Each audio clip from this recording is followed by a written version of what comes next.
Thanks, Rebecca. All right, it is Tuesday, January 11th, 2022 at 6 p.m.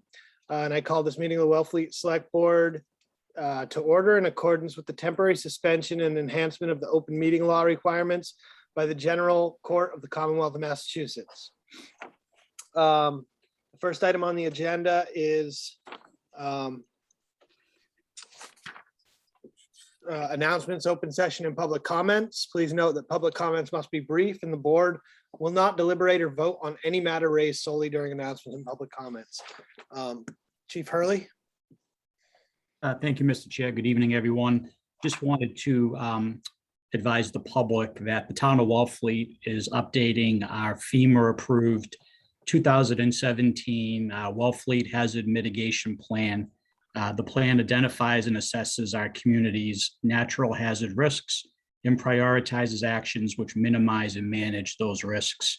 Right now, we have a survey which has been posted on the town's webpage, social media, Facebook, and we'll be getting that out to boards and committees and stakeholders in town. And those public comments on the survey will be taken until February 1st. And then we will bring a package back, probably February, March timeline to the select board for a public hearing before we submit to FEMA for their approval for 2022. Thank you. Okay, thanks, Chief. Anyone else? Anyone from the audience? Okay, not seeing any. So on to counter Arpa Funds from the Assistant County Administrator. I think Lily Green is here, and also is it Vera Herrick? I'm here, thank you. Hi. And one of my bosses, Commissioner Lyons, is also with us. I see Sheila's here. Yeah. Vera, I've been asked to give an introduction to the town by Brian Curley, the chair, who is not currently here. Mr. Chair, Michael DeBasso, will you recognize me? You're recognized, Lily. Thank you so much. I'm Lily Ann Green, Wellfleet's Assembly Delegate, which is the legislative branch of county government. I'm here to introduce Vera Herrick, who is the Assistant County Administrator. Vera has been tasked to be in charge of some of the elements of obtaining feedback from the towns regarding the $41 million the county has received in ARPA funds. There's also a public comments period through this month, and we both encourage anyone and everyone in our community to comment at this time. According to the county charter, any ARPA funds expended by the county must be through an ordinance process, which is a checks and balances of county government. That means prior to being able to write any checks, an ordinance for the funding must come before the Assembly of Delegates, the body that I serve on, and there must be also a public hearing at that time. It is my understanding Vera is here tonight to talk about preparing for a future meeting to be held with our town, and what she would, and why she's here is to define what she'd like to see in the range of questions and comments from the town and who would participate at that future meeting, which I understood from Mr. Curley might be sometime in February, maybe February 18th. Thank you, Vera, for being here. Oh, it's my pleasure to be here. I do have my colleague and your neighbor, Ms. Lyons, here, and would defer to her if there are any remarks that she would like to make. She's a part of our county team. Good evening. Thank you, Vera. Yes, I'll identify myself, Sheila Lyons, and I am Barnstable County Commissioner, and I am proud to say that I am County Commissioner. I was once on the Assembly of Delegates representing Wellfleet, and I still represent Wellfleet and the greater Cape Cod, and proud to do so. So I think this is the first of probably several meetings we'll have coming up on these funds. And this is really just an introduction and to get you moving and to start thinking about where we can help place these funds within the towns and projects that you're working on.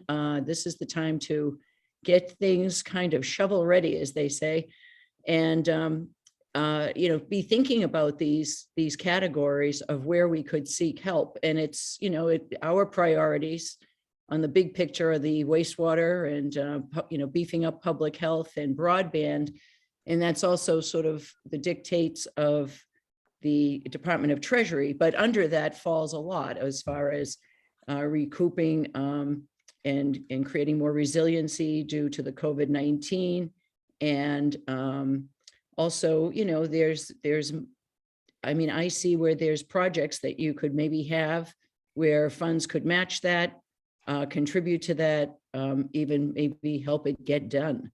So Vera is going to be the person. She's our lead here in the county. And I'm just very happy to have the county now being led by Vera Harik, who is the assistant administrator, and Beth Albert, who is the administrator. So I'm going to really let it go to Vera. And if there's questions, I'm happy to answer those. And if there's clarifications, or if I want to, if any of us want to jump in, including Lily on that. But there will be a process. There is a ordinance process now in place. There has been a process attached. So there will be an advisory committee being put together. There will be scrutiny and vetting. In many ways, I don't look at the commissioners or even the assembly as the final say on this. It's those who get their projects in and meet all of the marks that are set up in it within that proposal that you're applying for. And if all things go well, we look forward to hearing from you first to the commissioners and then the assembly. And it goes on the process that we hand that over to the assembly. They have a public comment, and 2 weeks later it's voted on. So there is a timeline to understand, but I don't think it's undoable or arduous. So with that preliminary, I'm going to hand it over to our assistant administrator, Vera Harik. Thank you, Ms. Lyons. Good evening, everyone. Vera Harik, Assistant County Administrator for Barnstable County. Ms. Green, do you recommend that I just kind of a rough outline of the timeline of the ARPA funding and what some important milestones are, or would you prefer that I go straight into some conversation about the meeting that we're looking for? Perhaps, Vera, you could start with the meeting you're looking for, and then if there are questions about timelines, all right, after that would be helpful. Thank you. Well, again, good evening, everyone. As you're probably aware, the ARPA, American Rescue Plan Act, was signed into law in March. I think it was March.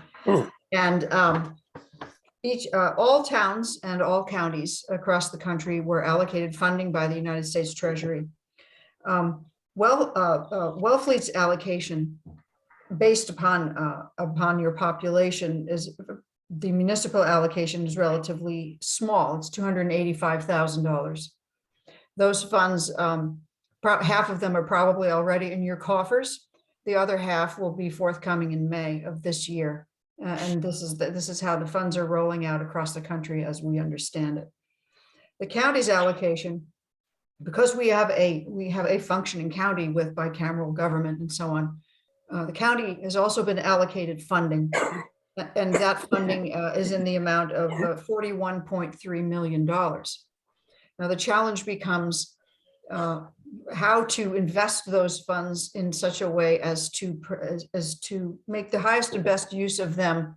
Even though it's a relatively short time span for investing them, we want to make sure that those investments have regional impact and are noteworthy relative to the priorities that our elected officials and our populace sees.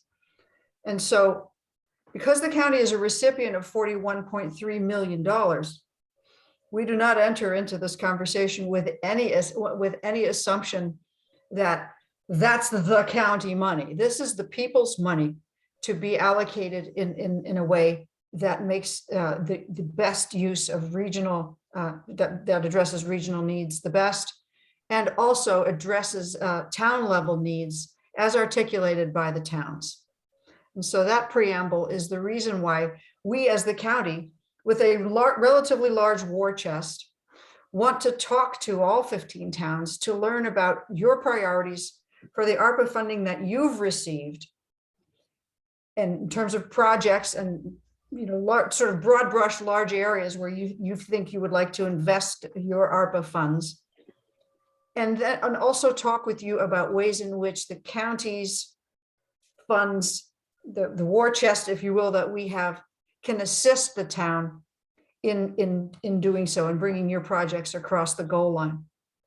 Now, everyone wants the money, right? Everyone wants funding from the county. Everyone wants a part of the $41.3 million. And so an orderly and thoughtful way of deciding how to divide up that money is what we're about right now. And we have launched last week a public engagement process, which includes a survey that I encourage all of you to respond to, and to your constituents and your listeners on this call to respond to. And I'll give you the details later, which asks some very salient questions about what the public thinks are priorities for this large bolus of money, and the way in which to divide those funds, their preference for dividing those funds between the county and regional projects and town-specific projects. And so the questions in the survey allow some rules of thumb to emerge for these conversations in terms of dividing up this sum of money. I'll pause there for questions. Do we have any questions from the board? Ryan? He's muted, Rebecca. What's that? Yep. Vera, can you talk to the board about how some of the other communities are on the Cape are approaching the stakeholder engagement process? Yes, certainly. There's a town engagement process. You all are sort of the premier stakeholders as as the 15 towns.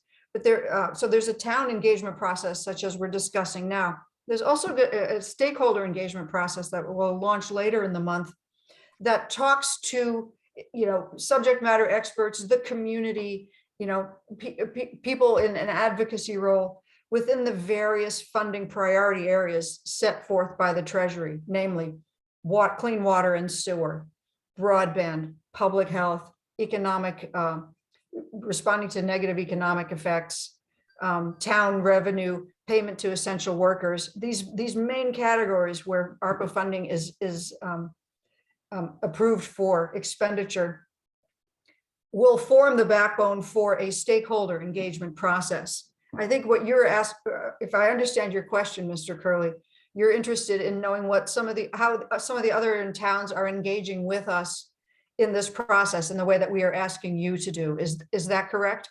Yes. Thank you. We have a couple of, at least one other town is basically set up that we will sort of attend a Board of Selectmen meeting of theirs later this month to have this conversation publicly with their select board. And since it's an open meeting, I would imagine our commissioners would be able to attend without much infrastructure needing to take place. And so there's the approach of sort of just having the conversation in an open meeting context. Other towns want to have kind of a working group conversation with our team, which consists of their town planners, maybe their DPW person, their town manager, some of the people who are going to roll up their sleeves and plan projects. They want some preliminary conversations with us first for this exchange of views. So it's really taking two avenues: more of a working group approach that you could make public if you wanted, or a public meeting. But it's entirely up to the towns as to how they want to approach these conversations with us. We're delighted to participate in any context. The invitations that I send out were sent intentionally to your chair of your Board of Selectmen, your assembly delegate, and your town manager. And that's the same for all 15 towns, so that you all could have this internal conversation about how you would like to approach this conversation. And largely, how you would like to perhaps open this chapter in the town's history of talking about these large projects, or integrating the ARPA funding into project and thinking, planning that you've already undertaken. Okay, Vera? so, just to be Go ahead, clear Ryan. to the other board members, because I didn't really include all of this.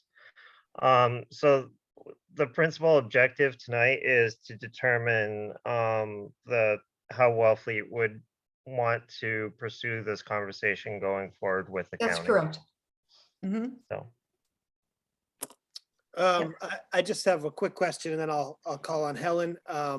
What is there a deadline for which to apply for this funding, to have projects ready to apply for this funding yet? Is that set? Is it- Excellent question.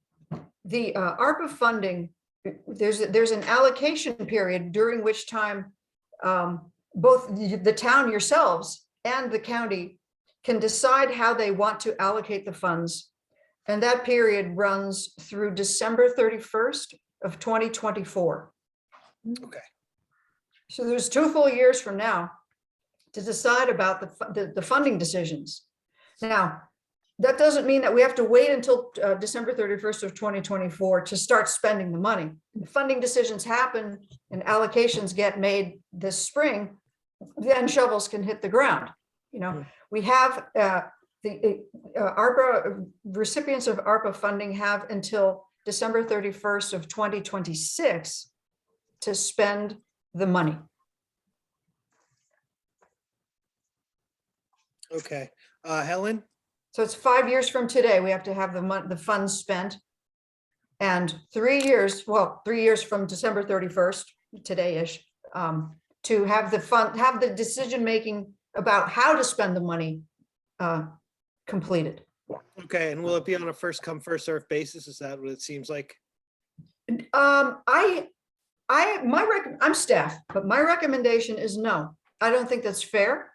There are some towns that have capacity and shovel-ready projects and, you know, town planning departments and so on, that could very easily, you know, with well thought out projects, soak up a lot of the funds. But that wouldn't be fair, I think, to other towns that maybe don't have those resources and that capacity and aren't as far along. You know, as staff, you know, our advice is going to be for a more equitable approach to allocating the funds, such that it's not a horse race toward the pot of money, and the people who have projects ready are the ones who get funded. Okay, I have follow up. Sheila's got her hand up. If she's going to follow up with that, then I'll call on Helen. Is that all right, Helen? Sure. Okay, go ahead, Sheila. Okay, thank you. This could go several ways. I mean, we might decide that there's several, there's a lot of projects, people, including our town, are working on water projects and sewering. And let's face it, 41 million sounds like a lot of money, but it really isn't. It couldn't do a sewer system in one town, especially a town even the size of Wellfleet. So we have to try to make sure that we are investing in that. I think this is an opportunity to help projects get done, especially, when towns are working together and they're like, who's on first and who's on second, but they have a shared interest in a water project or a community project that they're working on. I think that, there's ways that this may pan out, that we might put water money into the water trust fund so that it's there for towns. When you're ready to take it, you can go through that process. But this will be reviewed. What we're doing right now is just getting a sense of what's out there with everyone. Where are your priorities and how can we get this going? And really make sure that it's a regional and across the board, and that, 3 years from now, we can say we've invested in things that have brought Cape Cod that much further ahead. I don't want it to be a competition of towns. Right. I think everyone's going to get their say in this. But it's really now thinking about what are those things that we could do in the town that this might help. And even if it is a partnership with other towns. So it's a moving, it's kind of coming together. This is the preliminary, and I think there'll be even a more definitive process coming out of this by the end of this sort of public comment period. So that's what we need from you. And on that, I'm going to shut up. Thank you. Hey, Helen? Yeah, well, Mike, thank you. You asked and had answered two of my questions, and Sheila just addressed the third. But the fourth has to do with one of the things in the document we got. And we all know this. Wellfleet is not 3,000 plus people. It's a town that has 3,000 plus registered residents. And then it has this huge influx, and our expenses absolutely have to do with that. So even considering any town on the Cape as simply its residents and allocating funds in relation to that is, I think, wildly inaccurate and inappropriate and impractical, right? And I'm wondering if there's any bias or any, that's a kind of negative term, but if there's any possibility that basing things on population will be thoroughly thrown out as a way in which to consider a town to be, worthy of receiving this money. Yes. You want to go for that, Vera? Go ahead. May I? Go ahead, Mr. please. Chairman. Ms. Wilson, I think you make a very strong case, and that is the equity proposition that I'm talking about. We are very aware of the seasonality of the ebb and flow of your populations, particularly in the Outer Cape and in the smaller towns, such that the equity considerations of dividing funding up in whole or in part based on population is definitely something that we have it in our survey. We asked this question in the survey. I don't know if anyone on this call has taken the survey, but we asked that question specifically. Should the funding go to towns by population? Should they stay with the county for regional purposes only?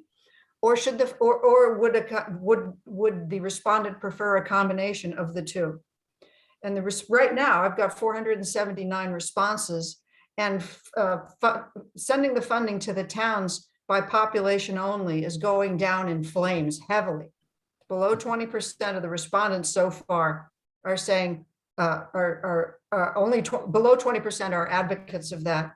The vast majority of the respondents, really, on a 3-to-1, is suggesting a combination of the two.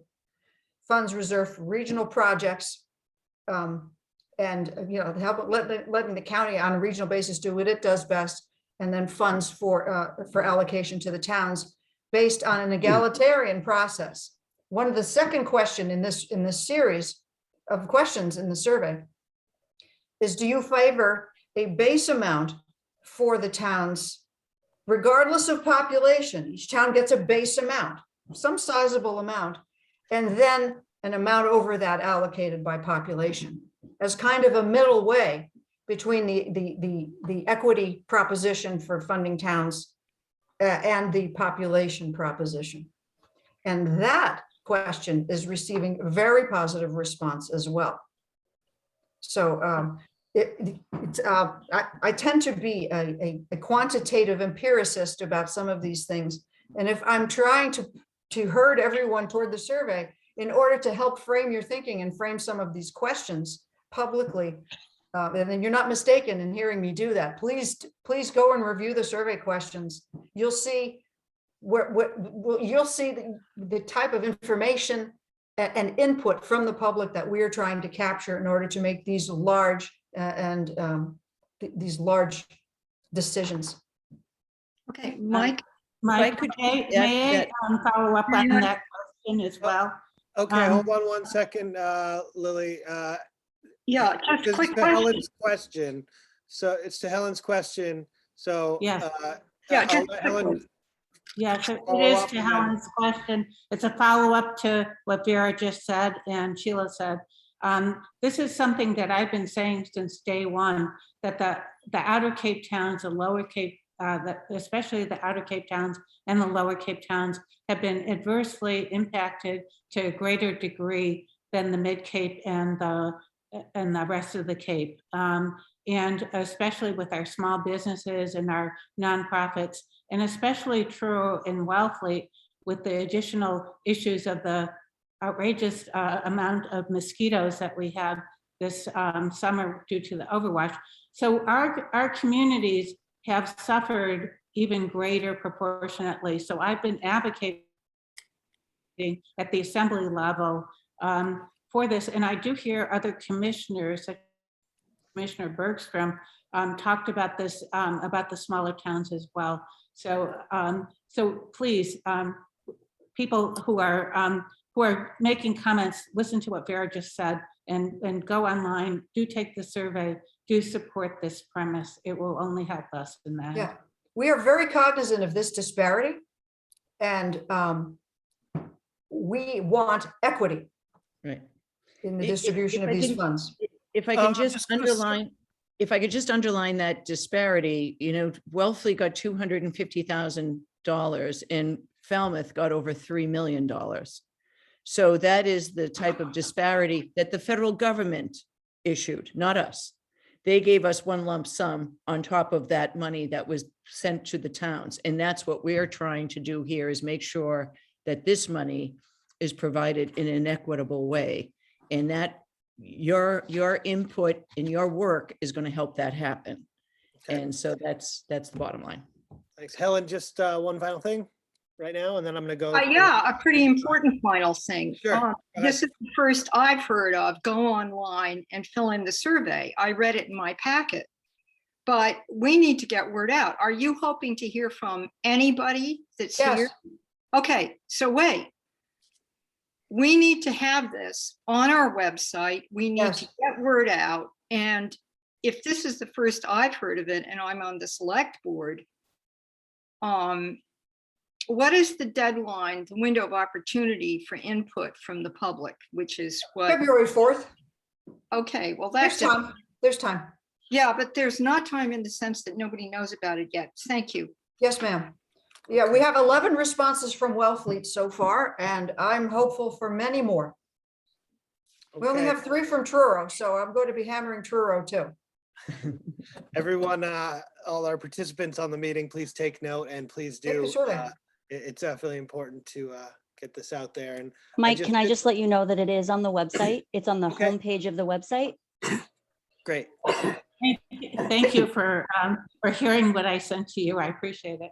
Okay, so to sort of bring it back here, the question tonight is how the town's going to continue to engage the Correct. county in regards to the funds. I'm not really sure exactly what it is that I guess you're looking for from us, other than our own public engagement and then applying. Is there something that Well, I think if I may say so, what I'm looking for is, what project ideas might Wellfleet have that fall within the ARPA categories? okay, Given the scale of Wellfleet and the scale, the scale of the funds, you would probably want to go at maximum 2 projects. mhm. But I should have checked, but I'm not certain if you have a town planner or. We have an assistant town administrator who has a planning background in town planning. Excellent, excellent. And the investment categories for ARPA are relatively broad and anticipate infrastructural inputs. You could go that direction. You could go in a public health direction. You could go in a sort of supporting, economic, ameliorating the economic harms of community members and businesses in the town, if you so chose. There are ARPA funding categories that allow, that would stimulate your thinking. And I'm assuming that you all have access to that information.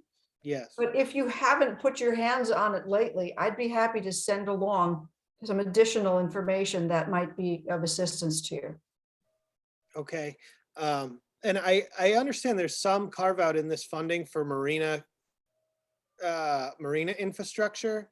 Is there specific, You know, I don't have all of it in my head.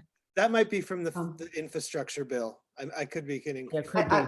I'm trying to find a nexus between marina infrastructure and COVID remediation, but Yeah. so. No, I think that's from, I think I got that mistaken. So that's from the infrastructure bill. Sorry. Ryan? Okay, go ahead. Yeah, so, Mhm. the objective tonight, because I didn't really feel comfortable committing the town one way or the other, without having the select board decide, is whether, Wellfleet takes this, the working group approach, or if Wellfleet would prefer to have it, come back to the select board for, I'm not really sure, for additional meeting in that model. So, In In addition, you could have it all. You could start with us with a work group and then have us back for a more public discussion as well. Yeah, I've got 3 hands up right here. I'm gonna call on Janet because she hasn't spoken, and then John, and then back to Helen. Yeah, so I actually thought we were going to discuss what the needs are tonight, but it is probably too much to discuss. I think we should have a discussion, an open meeting with the department heads and maybe committee chairs if they want to, or they could just write in their priorities and see what we come up with. I certainly know my priorities already. I've been thinking about this for almost a year. And I know that we've all got major projects, and there's probably like 3 to 5 of them that we should fund with this. So, but I do think we need input from department heads and committees, and then the public too, but might get, yeah. And by the way, Rebecca, I cannot find on the website anything about the census or anything to fill out for this. So Hang on, let me just check and I'll tell you if where to it's look. there, it's not easy to find. You don't have to check now. We can do it tomorrow. I just thought I'd look and, yep. Okay, John? Yeah, I wholeheartedly agree with Janet. I think it's important to get not only department head input, but public input, especially once we get the survey links out there for people to get plugged into this before we go to a working group. Yeah, okay, Helen? Yeah, I agree with John. I was going to say almost that. I'm most interested in knowing, and this is through you, Mike, to Vira. So you're going to get all these surveys. And are you guys going to go through them and break them down and tabulate them? In Wellfleet, X number of people wanted this, X number of people wanted that. That's a question. And then I just want to say, I feel very nervous about working groups when we have the wider net being cast for what the town wants, because we don't have time to wait for a town meeting. We don't have time to have this be voted on in some way by a larger representative group of the town. And I don't like that, because this is a lot of money. And so can you answer my question, please, Vira? Do you know how you're going to sort through the responses to the questionnaires, to the questionnaire that we got in our packet that's on the website? Thank you. Yes, I got muted somehow. Yes, we're going to, obviously, we'll be tabulating the results cumulatively by region by sub-region, which I think is going to be important for the Outer Cape, and by town, and delivering those results to our Board of Commissioners, including commentary. Now, we're going to be, the commentary is going to be de-identified from individuals. But, over half of the respondents, and I'm up at 479 right now, are actually writing comments. And anyone who knows anything about surveys knows how rare that is. People are really commenting on in the areas provided. So yes, we will be tabulating the results by region, by sub-region. So in other words, outer, lower, middle, and upper Cape, and by town. If I may, can I Okay, just? Sheila. Thanks, Michael. So I just want to say, Helen, I do think that, this isn't like so urgent. Like, Janet thought we had to start talking about what your priorities are now. This is what we're saying is this is the time for you to now get, and I think those surveys will be helpful by town, especially on the smaller towns. That's feedback for you to go on, you as a Board of Selectmen, to see what came out of, what bubbled up from the town of Wellfleet, from the Outer Cape towns on how our relationships are with our neighboring towns. So what are the priorities, and is there a shared priority that we could even couple with? And it's something, even if there's nothing presented for town meeting of the most recent coming up, it is something to be able to say to the people, these are projects that we think that we might be able to tag on to this funding. This is what we're looking at, and just inform the public during a town meeting. And there is time for the next town meeting. So I don't want people to just feel like they got to rush and get it down. This is a good opportunity to really get a major thing off the list and help the towns go forward. So that's really, I think, part of our message here tonight. Okay, so I think that we probably shouldn't take make any decisions tonight, and I agree with Janet. I think probably as a select board, we need to have another meeting about this and just sort of hone in on how we want to structure this and get ideas brought to the board. And if we want to go down a working group path, but I think this warrants just another meeting with the select board to sort of discuss more broadly,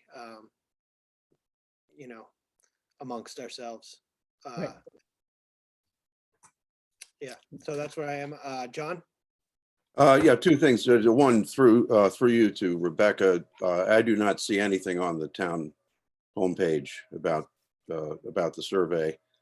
Is this a good time for a motion to table this, or? I think we can just take no action. I don't think we need. Yeah. Oh, okay. Yeah. Yeah. So I think I think we've got everything we need as far as where we need to go from here to figure out what to bring you guys. And I appreciate you guys coming. Helen's got her hand up. Quickly, Helen, I'd like to move on to the next topic. Yes, quickly. Given what we just heard, let's have this on the page tomorrow, but also to have information about it sent to all the different departments and committees. In other words, just a quick email saying, this process is starting. This survey is on the website. Please discuss this, have an agenda item to discuss what might be your priorities, and to send that right out. Do you want to make a motion to do that as a board right I now? move that it's going to be on the website. I don't have to make a motion about that.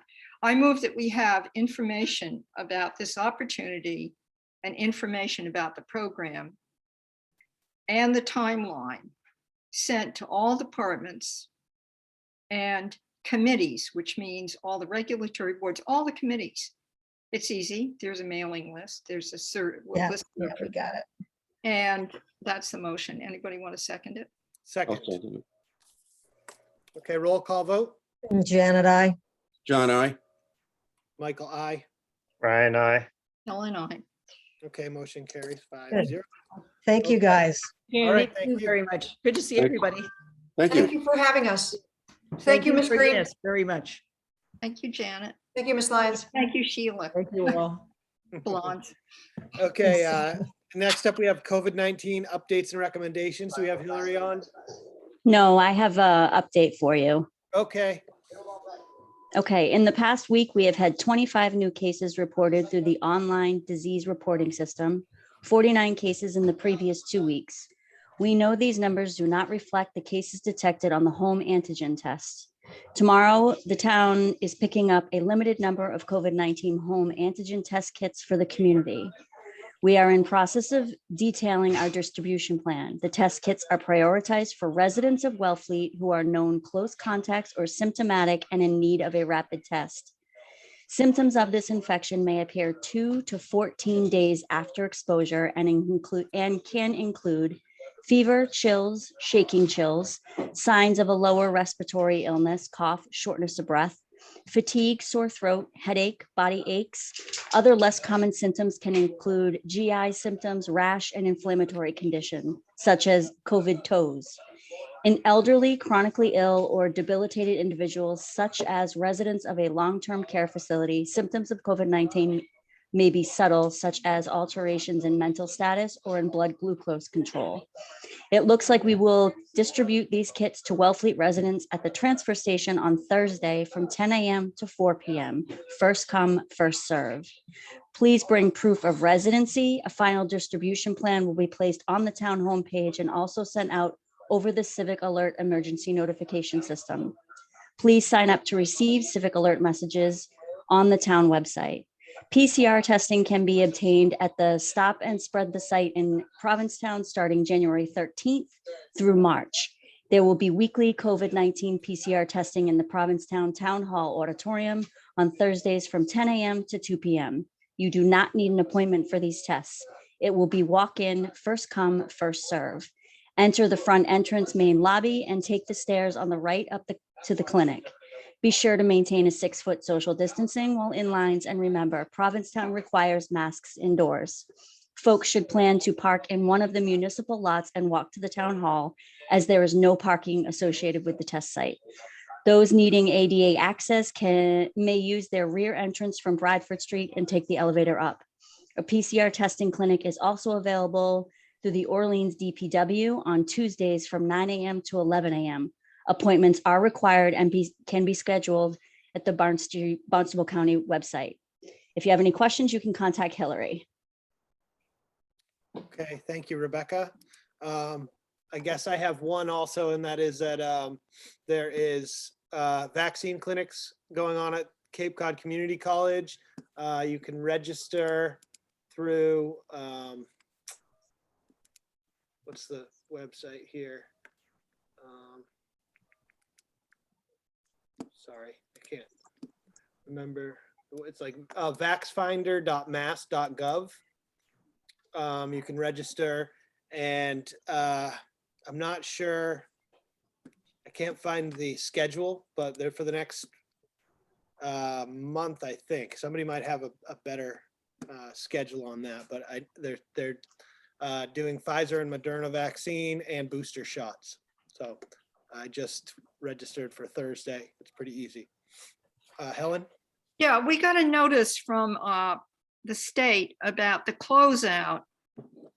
And we got it from the Mass Division of Local Services. We're coming to the end of funds that are available. They were federal funds. It was called the Coronavirus Fund. And we're supposed to submit a form.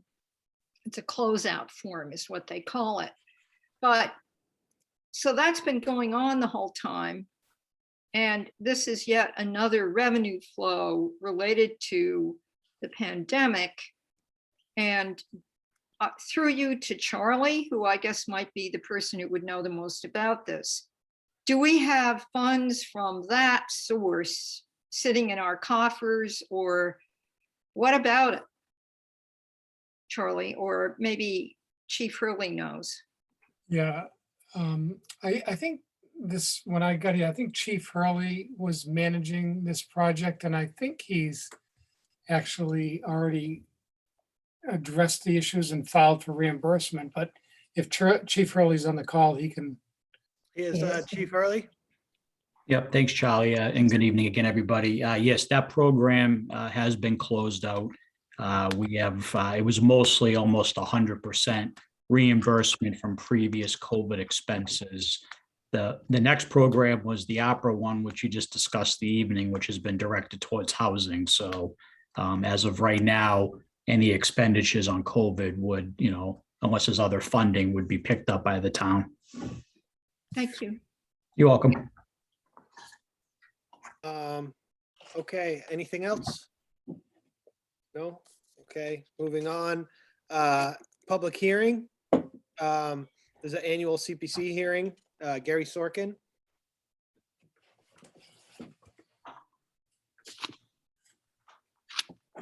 I think he's muted, Rebecca. Yep, working on it. Can you hear me?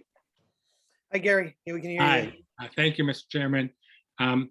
We are required each year, according to the terms of the Community Preservation Act, to have a public hearing with regard to the interests of the town for where we want to spend the money of CPA. So CPA has 4 broad areas, and that is housing, historic, open space, and recreation. And I'm going to be joined tonight by Mary Rogers, who's the coordinator of our program, and she's going to talk to you about our needs list and if there are any suggestions that the public has with regard to that. And then I'm going to be speaking a little bit about, we've recently had our session to make recommendations regarding grants that will go to town meeting in the spring. Just one note before we go to that, the Community Preservation Committee is made up of 9 members, and they represent the 4 areas from other committees in town. We have 2 folks who have left the committee this year, and I wanted to give thanks for their long service.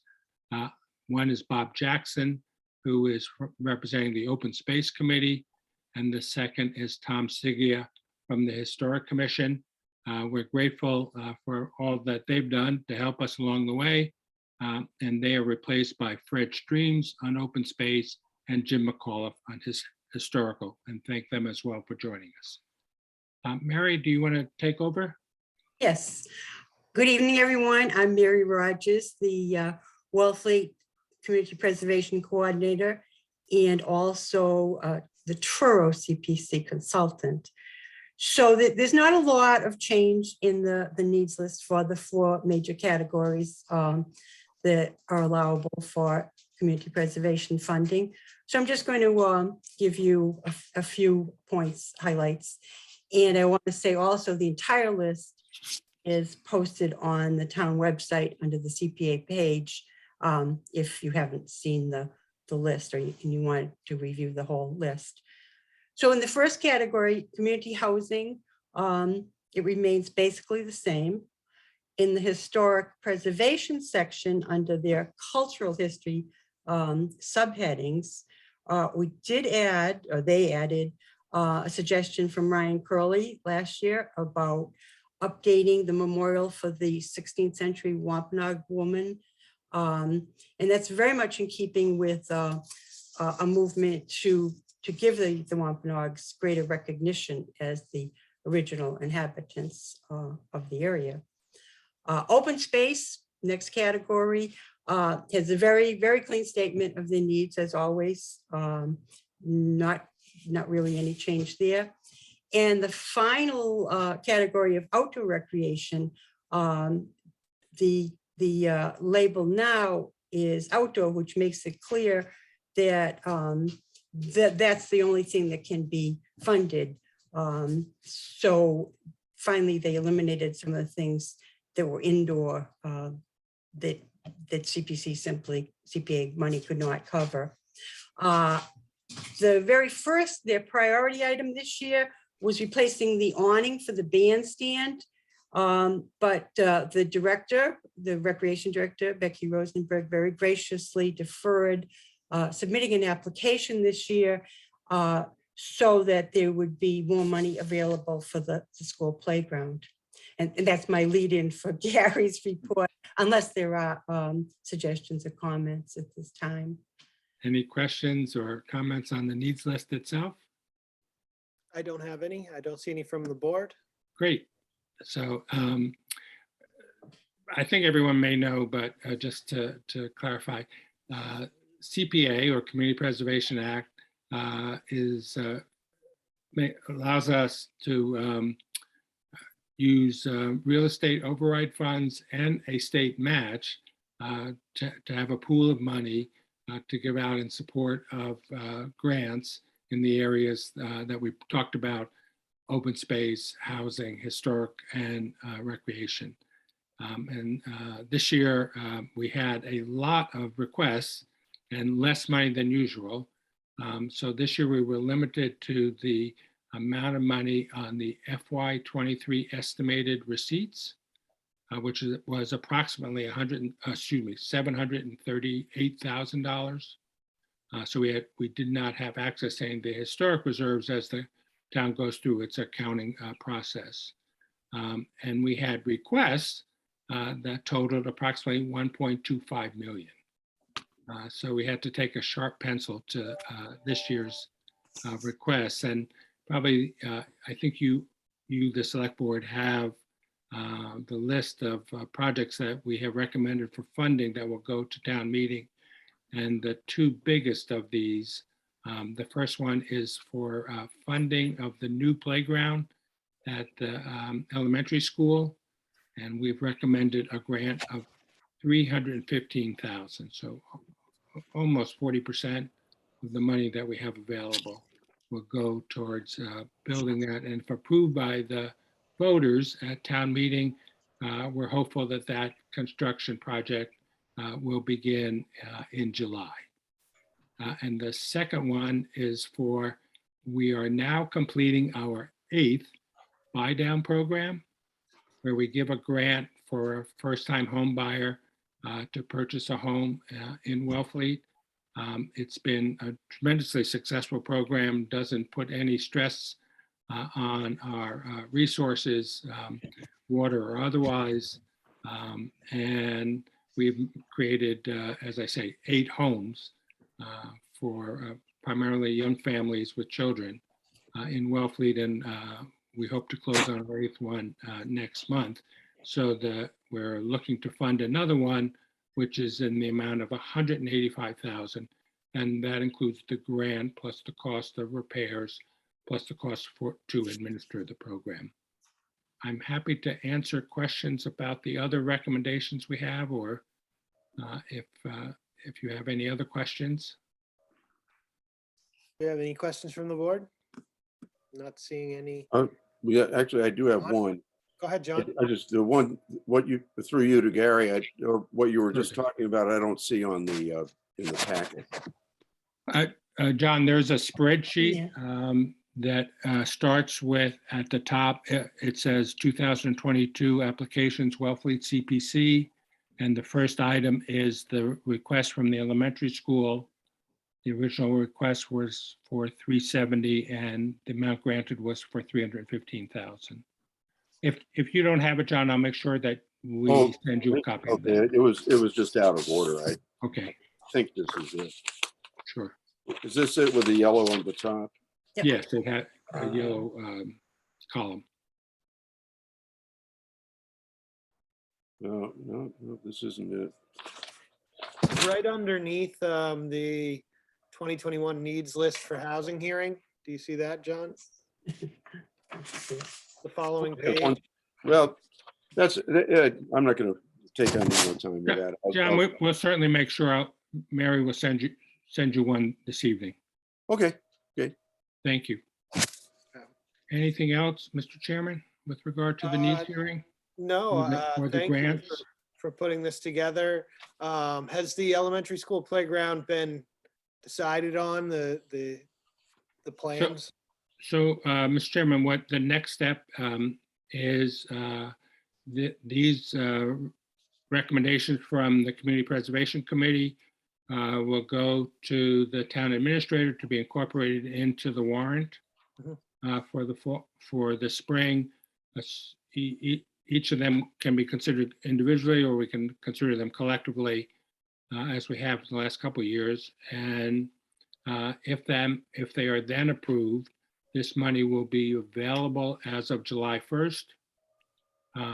And I can tell you that we've been working closely with the elementary school on the playground. So they have a design, they have a selection from the state contract for playgrounds, and they have a contractor lined up. So if it's approved at town meeting, we're hopeful that work can begin shortly in July, and will take a couple of months to complete, but we should have it ready for the next school year. Okay, thank you, Gary. Sure. Okay, licenses. We've got automatic amusement license. We'll start with that one. Does anyone have a motion? I move to approve the automatic amusement licenses for 2022 to Bob's Sun and Cone. Is it sub and cone? All right, whatever. It is Sub and Cone, but Yeah. that wasn't what was written on the, Okay, sorry. Second, Okay, roll call vote. Janet, I. John, I. Michael, I. Brian, I. Helen, I. Okay, now the common victulars. Do we have anybody who has any conflicts on any of these? It's So- set up so that the motion that the one thing I have conflict on is the second one. In other words, there are two motions in here for us, so you can just proceed with the first and then go to the second. Okay, do you want to make the motion, Helen? So I also heard today that the Fox and Crow didn't get their application in until this afternoon, so they should be included on this. I don't know if we can do that at the same, if it's not in the. Is Jeannie Mac on? Where's Jean? Is Jean on? I think she's there. Yep. Hey, Gene, do you know if we can vote on that? If it's not in the packet here? I don't see her on here. Yeah, let's not take the chance and do it next time. Is that okay for Trudy? Yeah, I think so. If I want to get, yeah. I wanted Jeannie Mac on here. Yeah, we can wait. I think it was just an omission. But whatever. I Yeah. wouldn't want to jeopardize her legality. Yeah. She picked up her license today. I know that. Oh, she did? Oh, Yes, she did. Okay. Yeah, I think it's probably okay, but maybe leave it out and make a separate motion in case it's an issue. okay. We can I correct it move to later. approve the following common victual, the common victualler licenses as printed in our packet today, as printed in our January 11th, 2022 Select Board packet. Second, Okay, roll call vote. Janet, I. John, I. Michael, I. Brian, I. Helen, I. Now you guys get to do something I'm recusing on. Okay, is that the Sunday Bookstore? entertainment? Excuse We me, did. Chair. You are correct. Jeannie Mac just got back to me and you cannot vote on Trudy's license tonight because she That's did right. just get it today. Okay. All right, we'll just go to the next agenda. Excuse me, Mr. Chair, can you please ask whoever is letting that background noise come in to mute, please? Okay. Whoever it is.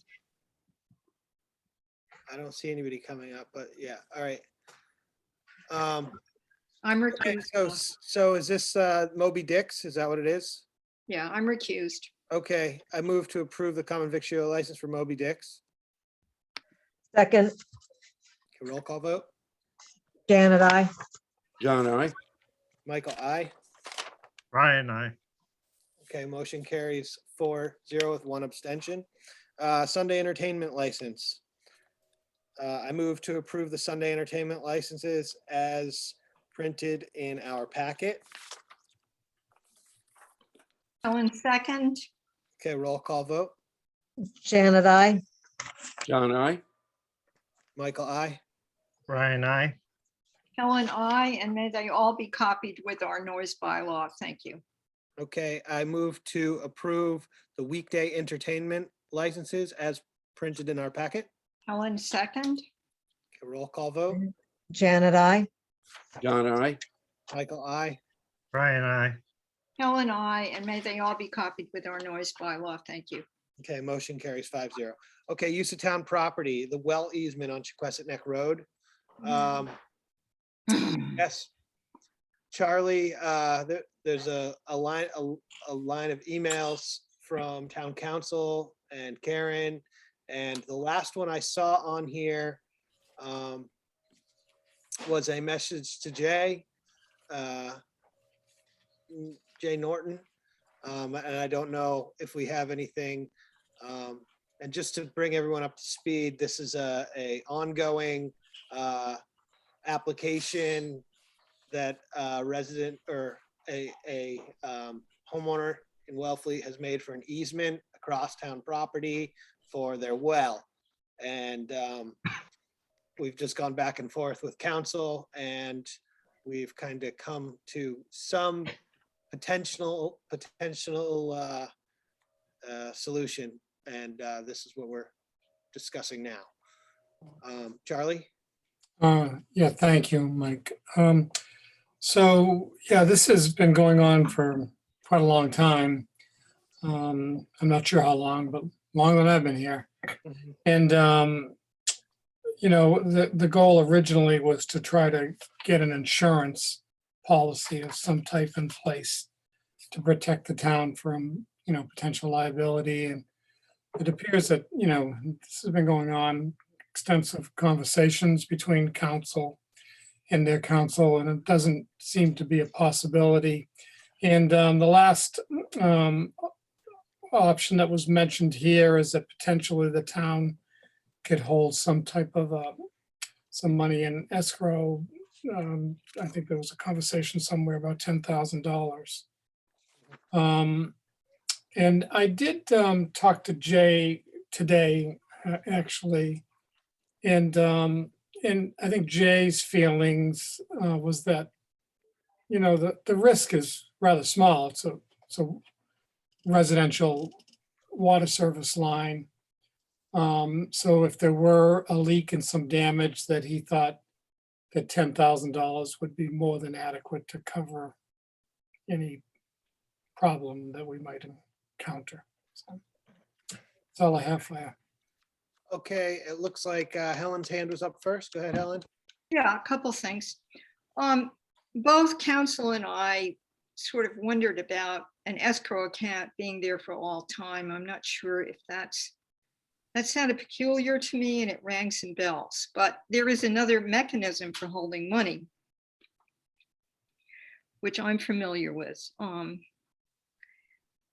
which is the town has a number of very specific funds. And the library does too, by the way. And we have one that's still sitting there. It doesn't have any money in it, that was created, and you create it with a vote of the select board with very specific language that is only for the purpose in the language. And it was created in what I directly experienced for the Hadilta purchase.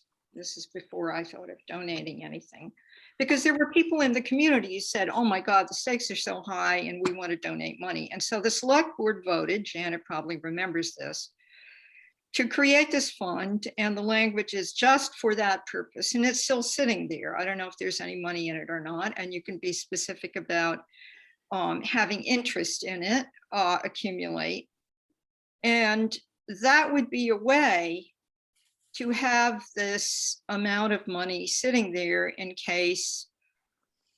The thing with water pipes is they have about a 30-year life, and it's at the joints that it's a problem. And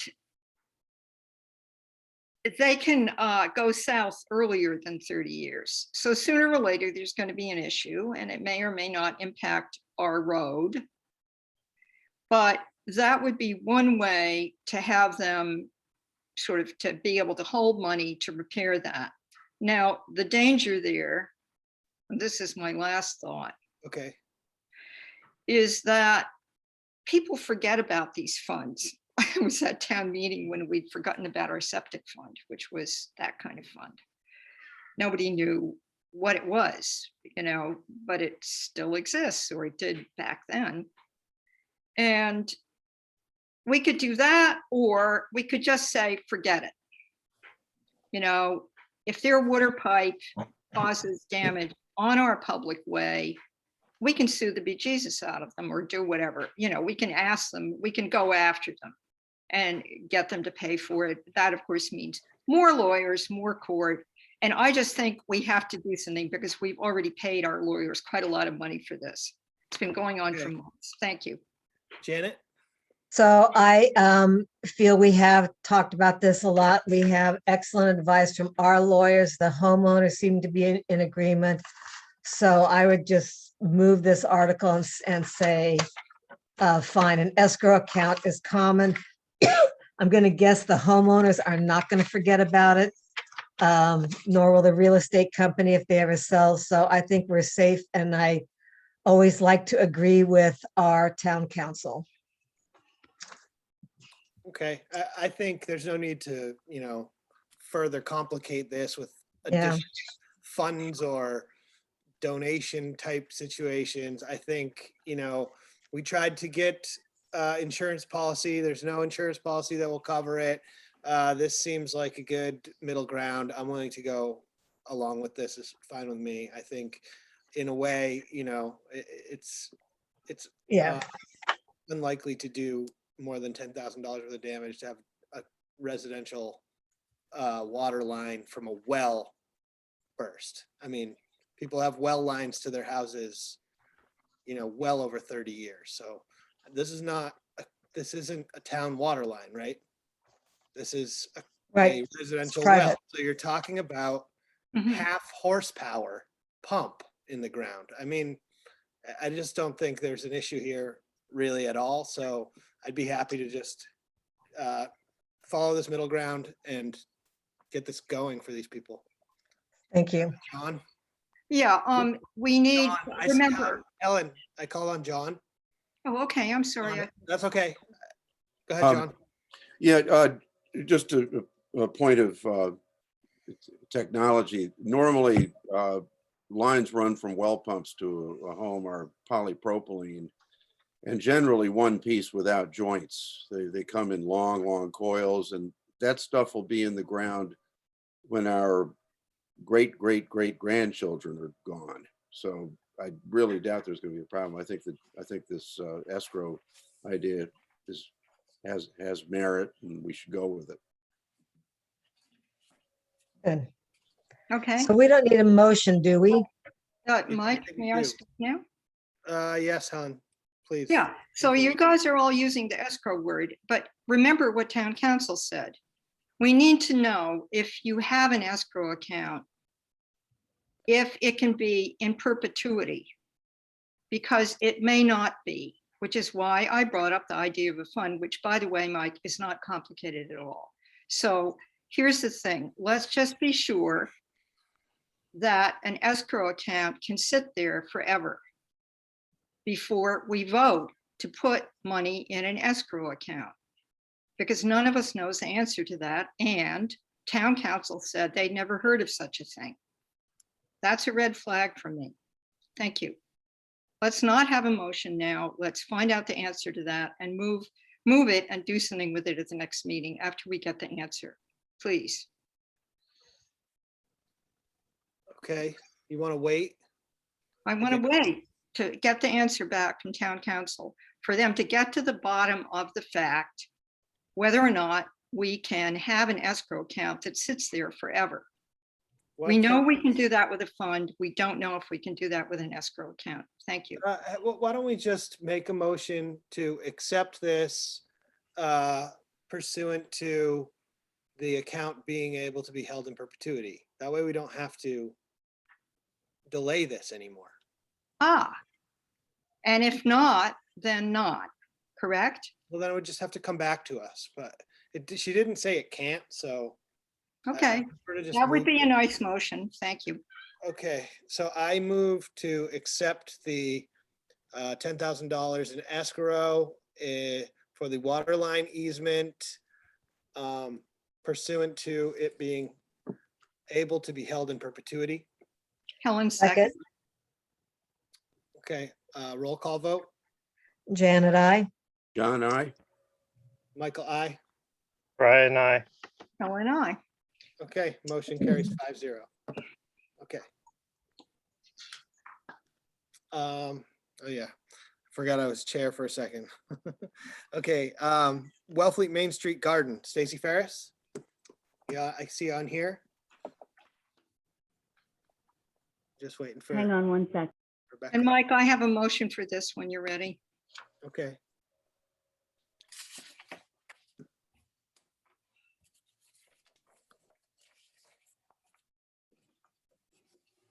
I think we're just waiting for unmuting. Yep, she should be good. That, Hi, Stacy. hi, how are you? Good. So basically, this is just for use of the garden for 3 to 5 for wedding ceremony. Does anybody have any questions about it, Helen? Or do you just have a No. motion? I just- Okay. All right. I just wanted to add that usually the DPW does say this, but that they are responsible for cleaning up and disposing of trash. And you say there'll be 125 guests, but then there's 3 trios, and I wonder if the guests include the bride and groom. And that to take care of this park, you know, it gets a lot of use. And I don't know why people don't use the back of Pres Hall, but it's bigger and it's more stable. But that's my own personal point of view. So yeah, do you know you're responsible for cleaning up, Stacy? Yes, of course we do. And Okay. my daughter just thinks the park is beautiful. And this is her hopefully one and only wedding, and this is where she wants it. So we're hoping it's her one and only wedding. And we're just trying to make her happy too. And we're very responsible people. We're both educators in the town of Brewster for the Nauset Public Schools. We'll take care of the park. Okay. And are you using Pres Hall as well? Or is it Yes. just- Yes. Okay. I think there's an alcohol policy, so Yep. in the parks, and you mentioned that, so just wanted to clarify. Okay, Helen, do you have a motion? Yeah, I move to approve the use of the Wellfleet Memorial Garden to Stacy Ferris on Saturday, July 16th, 2022, from 3 p.m. to 5 p.m., with a condition that the park be returned to pre-party conditions to the satisfaction of the Conservation Department and the DPW. Second. Oh, for a fee. For a fee of $200. Second. Sorry. Roll call Uh, vote. Janet, I. John, I. Michael, I. Brian, I. Helen, I. Okay, motion carries 5-0. Okay, thank you. Good luck. Thank you so much. Thank you. It took me a while to pin down the actual name of the garden. Okay, board committee appointment updates. We have a TA search committee alternate. Ryan brought this up, I think. I'm not sure Yeah. the exact purpose, but I can see the reasoning behind wanting an alternate. Ryan, do you want to Does it need any say discussion? anything, or can we just vote on it? I'd like to know why. Yeah, we can just vote on it. Okay, I would like to know why. Okay, so there's so there's 2 issues. One is with COVID, obviously there's with Omicron specifically, there's a greater degree or possibility that somebody might have a period of time when they're unable to serve on the committee. The second issue is that there's a possibility that, you know, a committee member might go on, you know, temporary medical leave as well. So I just think it's important to have an alternate and to have the, public safety department represented on the committee. Yeah. May I? Yes, Helen. Yeah, thank you. That makes sense to me. But Chief Hurley, do you understand that if you're the alternate, you have to go to all the meetings? Particularly because parts of them are going to be in executive session and you won't have any other way to check what's going on unless you're there. I just want to be sure that Chief Hurley is aware of the time commitment, which is huge.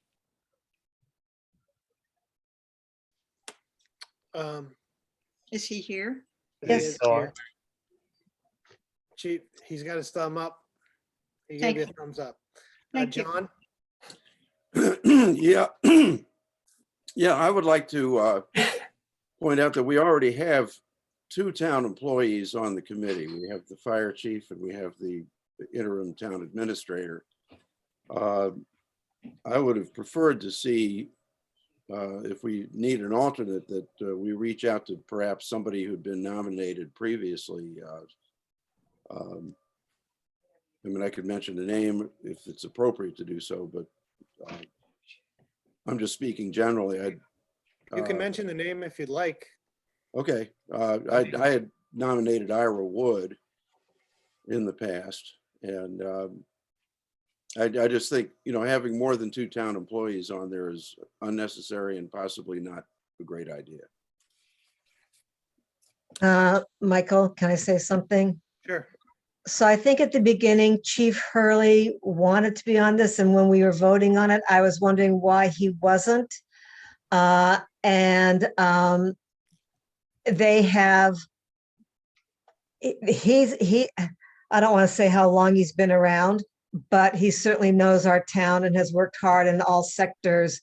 And I think he would be really good. And I think when we were doing this, I'm not sure, Ira, did he want to be on? Anyhow, I would move to go ahead with Chief Hurley. Yeah, I'd approve this as an alternate. I just think, if we were going to reappoint someone who had dropped out, I'd be in favor of that. But I think Chief Hurley's, really played an integral role through COVID and everything, and through the last administration and this one. And I think his input's valuable. So I would go ahead and move this as an alternate. And I would second it.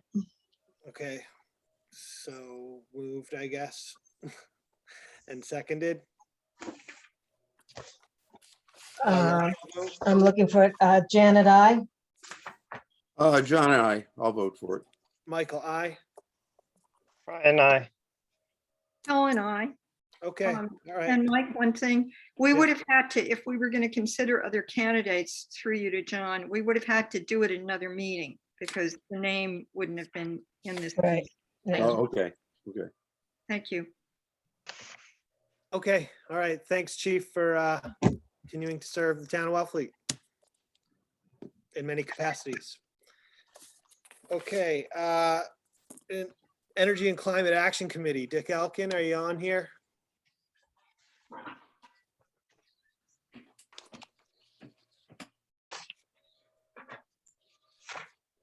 Sorry, I forgot to add it to the slide.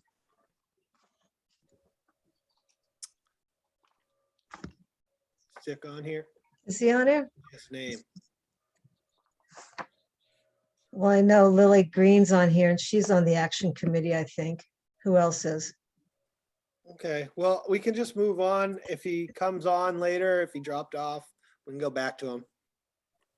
It's not a public hearing, it's just an update. Yeah, So, he's not on here. yeah, I don't see him. Okay, business, we have the Marina fuel tanks update. Will Sullivan. Hopefully we can kind of just move through this one pretty quickly and just get an update here. Hi, everyone. Yeah, so right now our schedule is to publish the ad in the Central Register January 26th. Conscom meeting should be on the February 16th.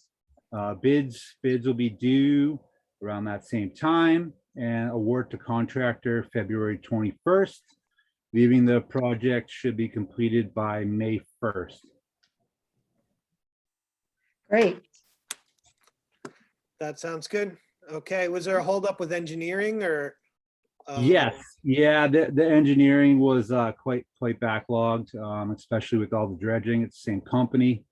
And it just kind of took a back seat in that, unfortunately.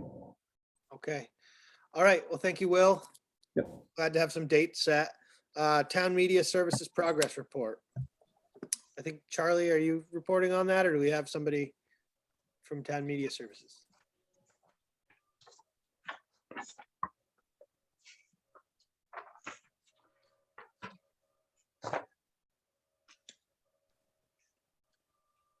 Do we have anyone on town media services? We Yeah, have- I think Paul's on here. I just tried to unmute him. Charlie's getting unmuted right now.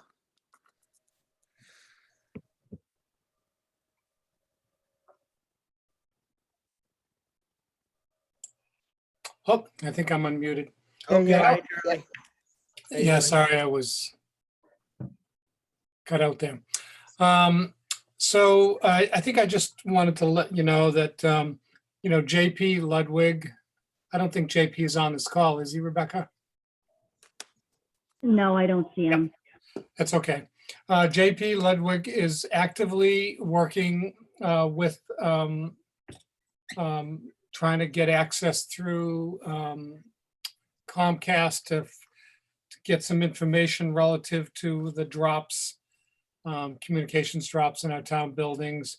He's already had the consultant, the equipment consultant out to Wellfleet to take a look at, particularly the Council on Aging building. That'll be our principal virtual meeting room. And he's trying to resolve just a few questions he has with Comcast licensing. He sent an email out today, actually, trying to reach the Comcast our representative with them, Mike Gala. And he hopes to really be able to pull a trigger and start the procurement in relatively short fashion. I believe JP had mentioned to me that the vendor is on a state bid list. So, that should be beneficial in terms of moving this project along. But as I think Ryan had mentioned at a previous meeting, I believe the authorization we have to do the meetings in the manner that we're doing now continues to ladder April, I think April 20th or April 22nd. So there's some urgency, but he's actively working on behalf of the town on it. Okay, thanks, Charlie. John? Yeah, through you to Charlie. Does this also touch on on the issue of changing our meetings someday to hybrid meetings? Equipping the town to do that? Yeah, sorry. Yeah, that's the critical element of this project, that we'll be able to do hybrid meetings from the Council on Aging building, and then a secondary location in the basement of the town hall. Thank you. Okay. I guess on to financial management work plan. Charlie? Yes, thank you. Well, you all know that this project has been, Herculean, and has been compromised a little bit by a vacancy in the town accountant's office, with the assistant's position, and then with the resignation of our town treasurer. So, special always thank you to Lisa Sauvé and Mary McIsaac. This has been a huge burden on them, but they're persevering. So, and our goal still is to get the reconciliation process finalized by the end of January. and report back to the select board and the finance committee. We started off with a, $760,000 variance, and will we get to zero? I've said it before, no. But we're gonna get to a better place. And we've made good progress. I would say that, FY20 is really challenging. And I think if you go back to the beginning of fiscal year 2020, July and August in particular, there were a number of, actions by town officials at that time that lacked, documentation on some of the journal entries that they were making. So we're continuing to work on that. But anyway, we're all anxious to bring this to a conclusion, and we will. So that's kind of bumping along, but they're still working hard at it. As a matter of fact, I was talking to Lisa Sauvé today, and I think that during the presentation of the Community Preservation Committee, one of the things that we're really trying to reconcile is, the Community Preservation Fund accounts. And Lisa, frankly, is going back to 2014 to look at town meeting votes and authorizations, and she's got a pile of paper in her office at our house and trying to come to closure on that. So it's like everything we touch, it just needs a lot of attention. So we continue to, persevere. I had hoped to have the town budget drafted last Friday, but we've had a number of people out on leave. So it got delayed, and called Ryan Curley and talked about that. So, but my goal still is to present the select board and the finance committee with a FY 2023 budget by the end of this week. And I think, sometimes things work out for the best. I plan to have a financial forecast included at that time. I'll present them all next week to both bodies. I think there's going to be a joint meeting. And I've been working to develop kind of a financial forecast that I think would be something that you could use going forward. It'll look forward for 5 years. I'm really focused on FY23 at the moment. And so when you get it, I'll still be working on the outlying years, but I'll be able to give you a pretty good estimate of using the warrant that I've drafted and the budget that I've drafted, what the shortfall is going to be. And there's going to be an operational shortfall. And then there's going to be a capital, needs shortfall. I'm going to break those two numbers down to those two areas so we can, have a community dialogue about what each one of them means. But, as I say, I'm really making good progress, and I am determined to get it done by the end of the week. I would like to also add that, we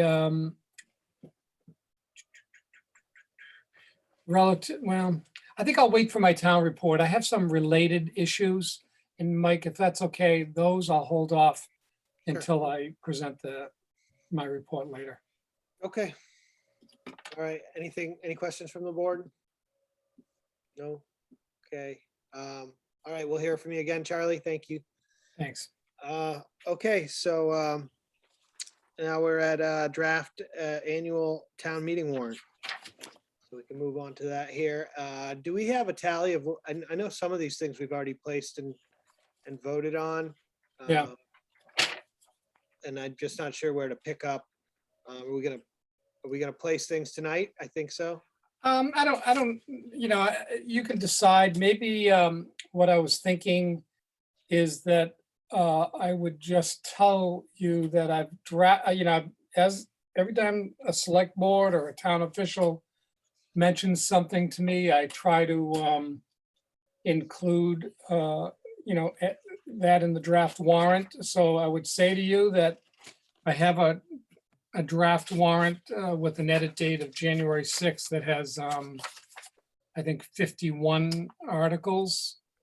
And I've included in the capital budget all of the items that the board voted to support relative to the capital plan. Yeah.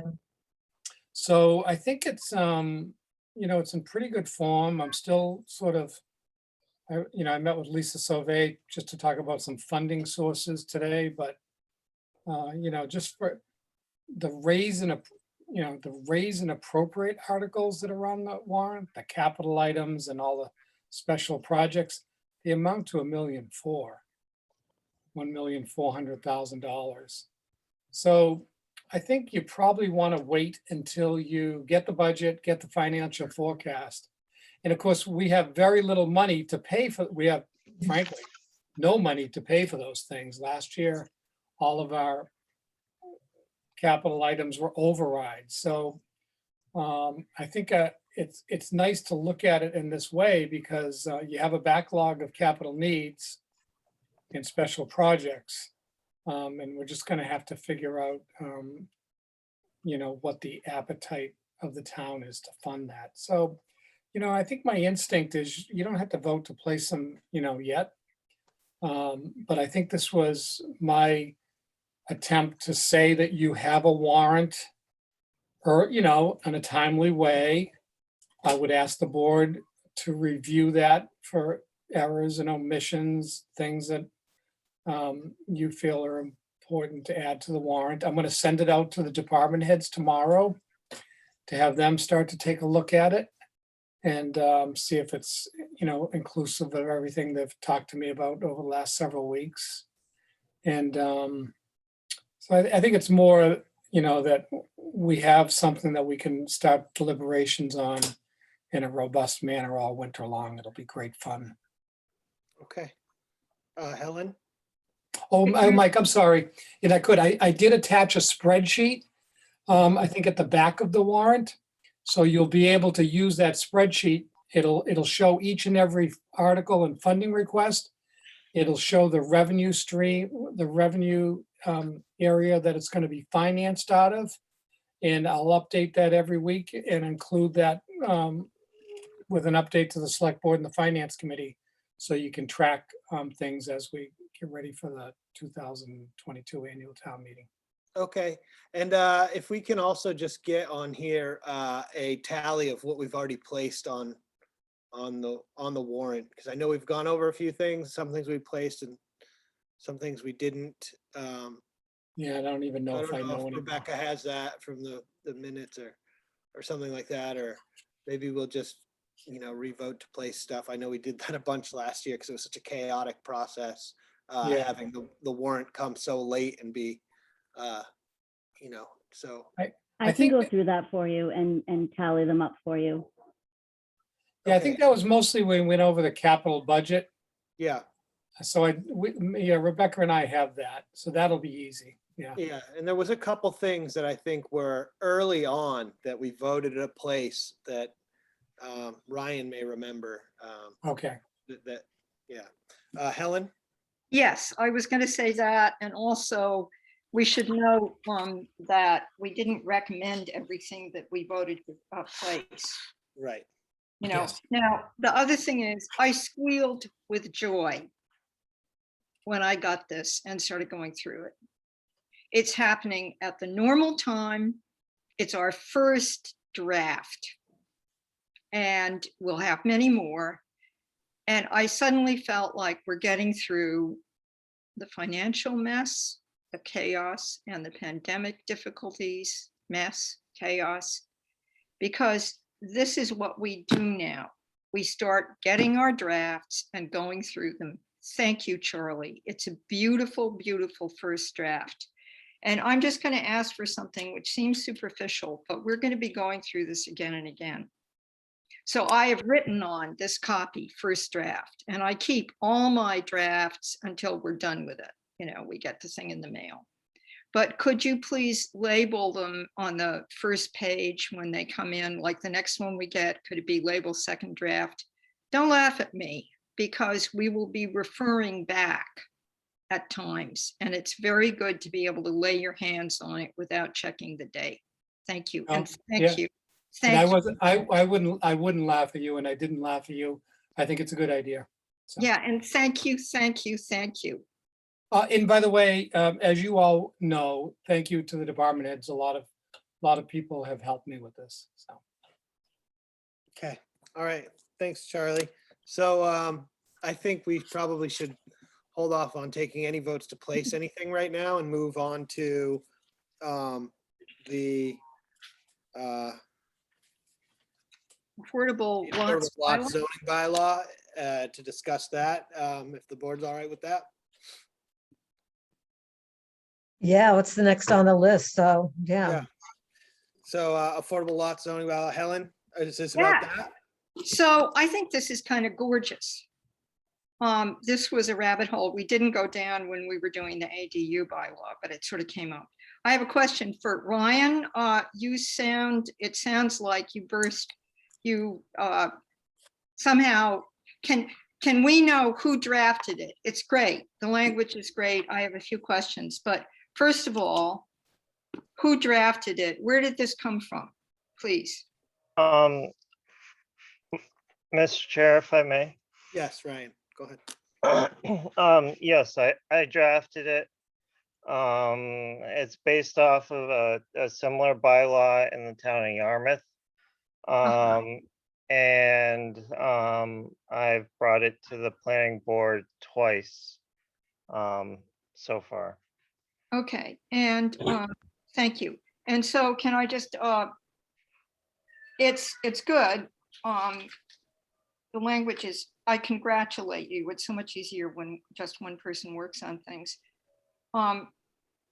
But what interested me was, you do understand, here's the question. You do understand that this will put a whole lot of responsibility on the ZBA when they're granting the special permit for this kind of application to determine whether or not it's detrimental to the neighborhood, because it increases density. And ZBA doesn't always like that, and it doesn't always work well, but I'm assuming that you have thought about that carefully because it's a very thoughtful bylaw. There were a couple of word changes, I think in 6.28.b.3, where you have 4 saying parcel satisfies applicable Board of Health requirements, which is really great. That's a safeguard. And then the next one also says parcel satisfies. I'm not sure that complies with isn't a better thing. Satisfies is a little bit open to interpretation, and I've had the experience of listening to people bat that back and forth years ago that I just was unnecessary. But it said complies with, there would have been no, argument. But otherwise, congratulations. This is a beauty. Thank you. Janet? Well, I have maybe a dampening question. You said you brought it to the planning board. When I was on the housing partnership and the planning board, this came up a number of times.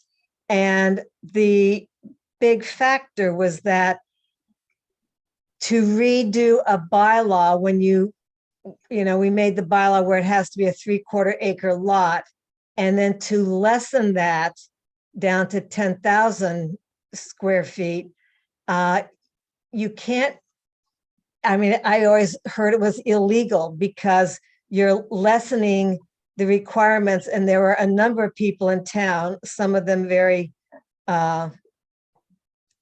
good volunteers in our town, who had these lots and then either sold them really cheaply or gave them away and never got money for them. So before we go any further on this, I would think you've run it by town council, but that was always that was the main problem. Everybody's been looking at this for 30, 40 years, but that was the main problem. You can go more you can restrict more, but you can't go easier when you're changing a bylaw. Okay, so Go ahead, Ryan. yep. It hasn't gone to town council yet. If we do it as a select board article, it could go to town council at that point. I shouldn't send it individually to town council. Yeah. in terms of the, what was, so, Well, what did Oh. the planning board say? And did you take it to the ZBA? What did they say? okay, so the planning board basically debated about whether or not they would talk about it. Yeah, The, I looked at all the unbuildable lots within the town of Wellfleet. There are 18 lots that are upland, entirely upland, that do not appear to have any setback issues. And then there's 26 that might or might not have issues based on setbacks from wetlands and of that nature. So the overall number of lots that this would affect is rather small. And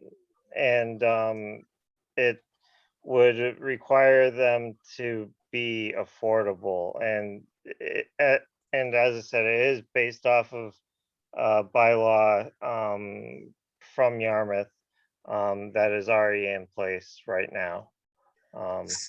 so I'm just through you, Mr. Chair. Sure. I agree with this, and it's a great thing, and it's another addition to housing. But as I said, there are people who lost their land or had to sell it really cheap. And, to, not that this happened, but there's legal reasons why you can't 20, 25, 30 years later say, oh, now we're going to allow those lots to be sold or used, because people lost a lot of money. And that would be, it would be a scam for a politician or a realtor, somebody, to get this bylaw through, have everybody give up their land and then say, oh, now we can sell it. So I really think otherwise it looks good, but we really have to get a legal advice on it. So, Mike? yeah, Mike, if, yeah. Yeah, so I think that, I, as somebody who appreciates process, I think that the planning board has said they're going to take it up. They also said they were going to take up the ADU bylaw a year prior to that, and they didn't actually take it up. I know that's come up before. I'm in support of it, but I think it is a little bit complicated. There's a few things about setbacks in here that concern me a little bit, but I don't really have the thing is that there's, just because you bought a piece of land and the town determined it was unbuildable at the time, doesn't mean that they stated that it was never going to be buildable in the future. It's implied. Well, but this is for a specific purpose. So I'm saying that I don't think it's illegal. Maybe it's not fair, but no one forced them to sell or dispose of the property at the time either. And a lot of people actually adjoined properties together to make larger lots because of that. And that's why there's so few of these actually available, was that they were sold to adjoin other lots together.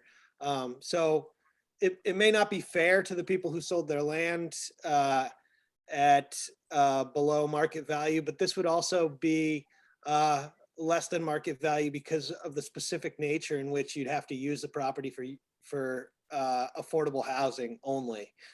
So I think with our coming close to maximum build out and the fact that there's very little land actually available for affordable housing, this is, I think, the right direction to move.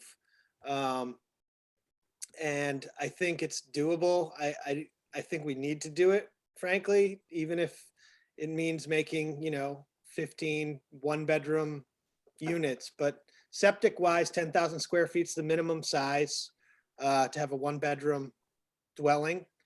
The only concern I really have is that there's no mention of a rear setback. And I don't know if the setbacks were determined basically in the Yarmouth bylaw or what, but I do think that the planning board ought to have the crack at it since they said they were willing to take it up and see what they come up with before the select board moves it. I'm not opposed to someone putting this forward as a petitioned article, but I think as a as a board, we have a kind of an obligation to make sure that it goes through regular process to some degree. So that's kind of how I feel about this. If they had said they didn't want to take it up, I'd be interested in taking it up. So I don't know if Ryan, you want to say Well- anything, or I should move to Helen. Ryan, can I add something here that hasn't been mentioned, please? Yep. So Janet, yes, this is about undersized lots. And when I was on the planning board, we did a crash course in that because it had turned out that a lot of people had been sold lots and not informed by their attorneys or their realtors that if those lots were in a subdivision, they had a limited window of opportunity to build on them. And a lot of people didn't do that, and they didn't know that, and they were very angry. And I would have been angry too, not at the town, but at the people that had sold me and done the legal work for those lots. In other words, they may Yeah, have I been, got it. okay, I'm just letting the others know too. So the thing about this is there's a lot of environmental protection built into it. The minute, the whole, just that one line about needing to comply with Board of Health requirements means that the most important thing, the groundwater under the lot, won't be contaminated. Right? That really is the thing that could make it not good. The other thing that Ryan hasn't mentioned and perhaps doesn't know is that if you have an undersized lot and it's in common ownership with an abutting lot, the minute it's in common ownership with a abutting lot, they become one lot. So we're not talking about those lots, right? They are now part of a larger lot. And in some cases, back when people were finding out that this undersized at that point lot in a subdivision that they bought couldn't be built on anymore because they had been misinformed. They hadn't acted on it, their window of opportunity. They sold it to neighbors who abutted that lot, who could have then another bedroom or whatever. So that's a little more about the situation than was otherwise presented, which is why I said this is kind of a beauty, because there won't be very many lots like this. And their density and, traffic situations that are a reason, besides protecting the groundwater, that you don't want greater density, not because we're NIMBY, not because we want to keep people out, but because greater density makes it harder for everybody, including people with less money who live in neighborhoods already or lucky enough to have a place or even rent in a place. They don't want to live in a crowded neighborhood. That's one of the nice things about here. So that's one of the reasons I said this is kind of a beauty. And I really appreciate the work, that you've done on it, Ryan. Thank you. Hey, Janet.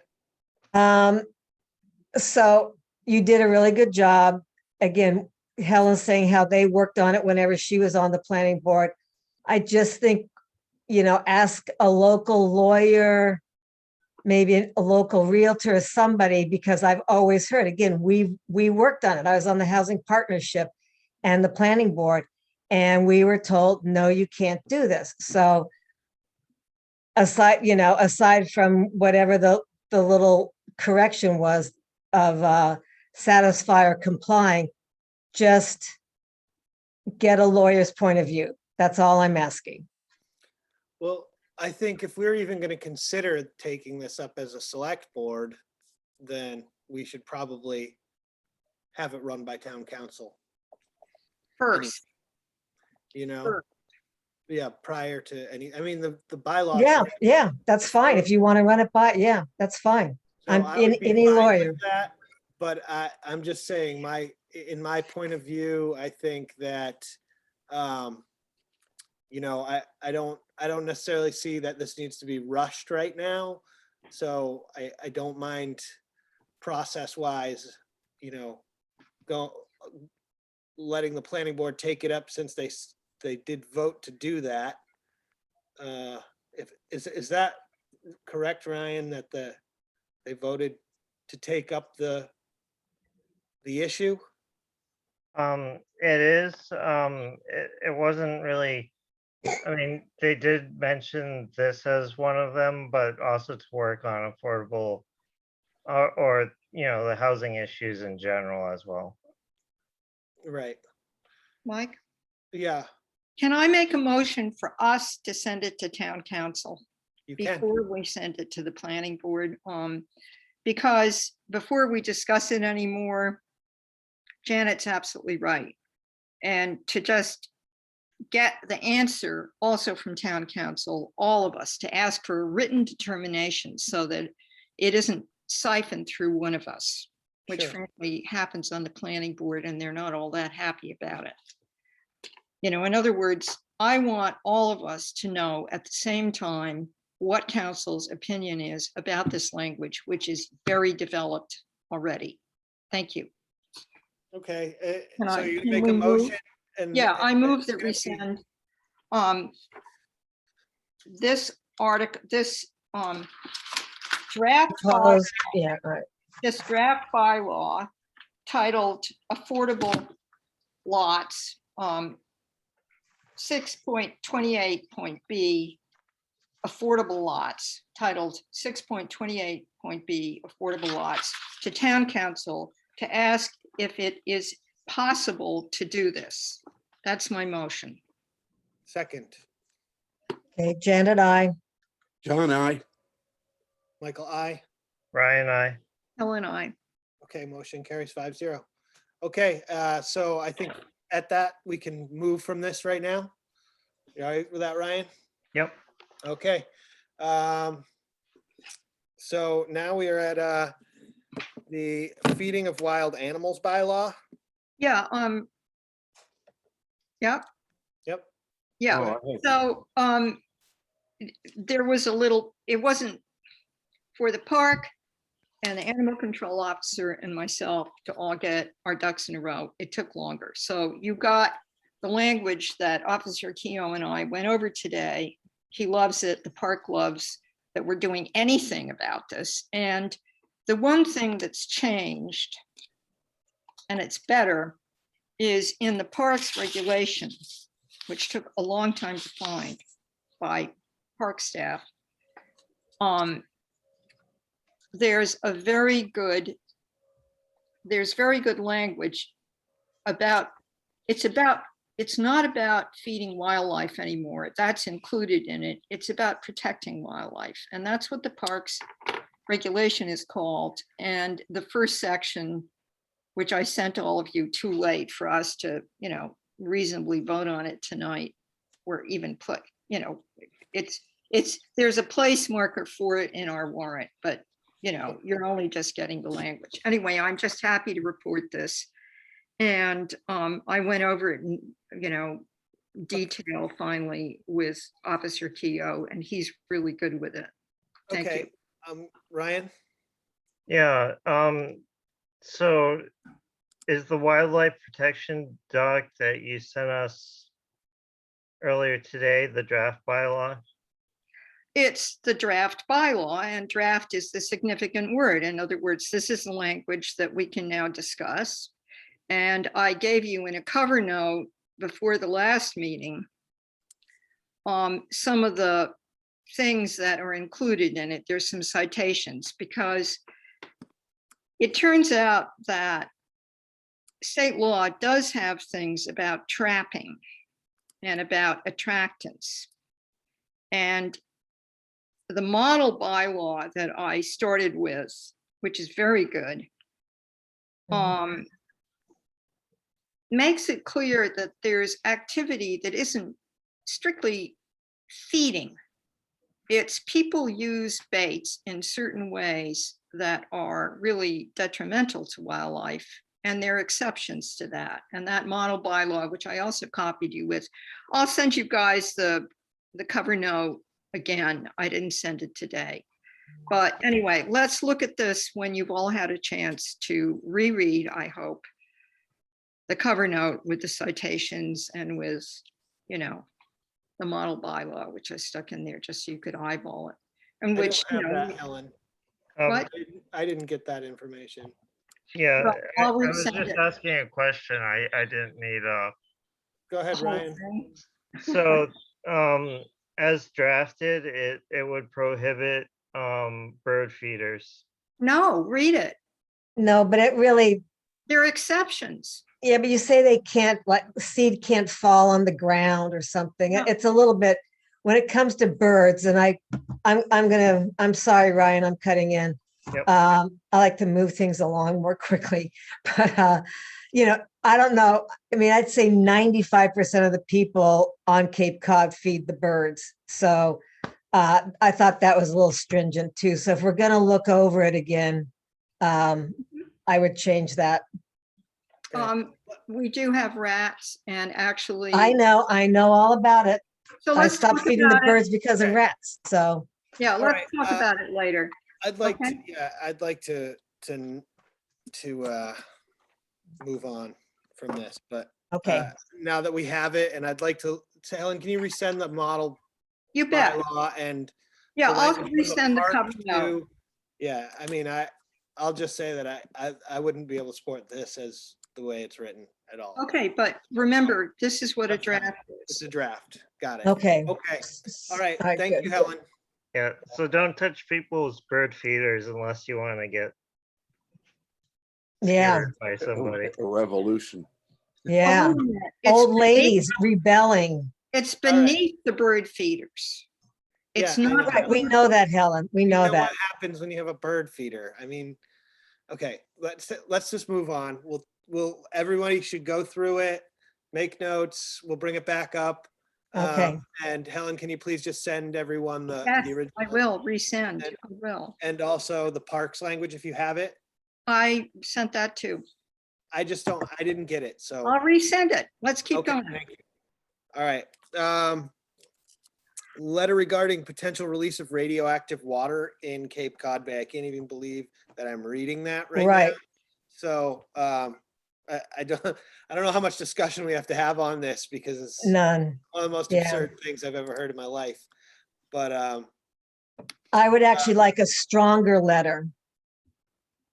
Oh, I think it's, I think it should mention people swimming and physical bodies being in the bay and in the water, and how our bay also affects the ocean waters.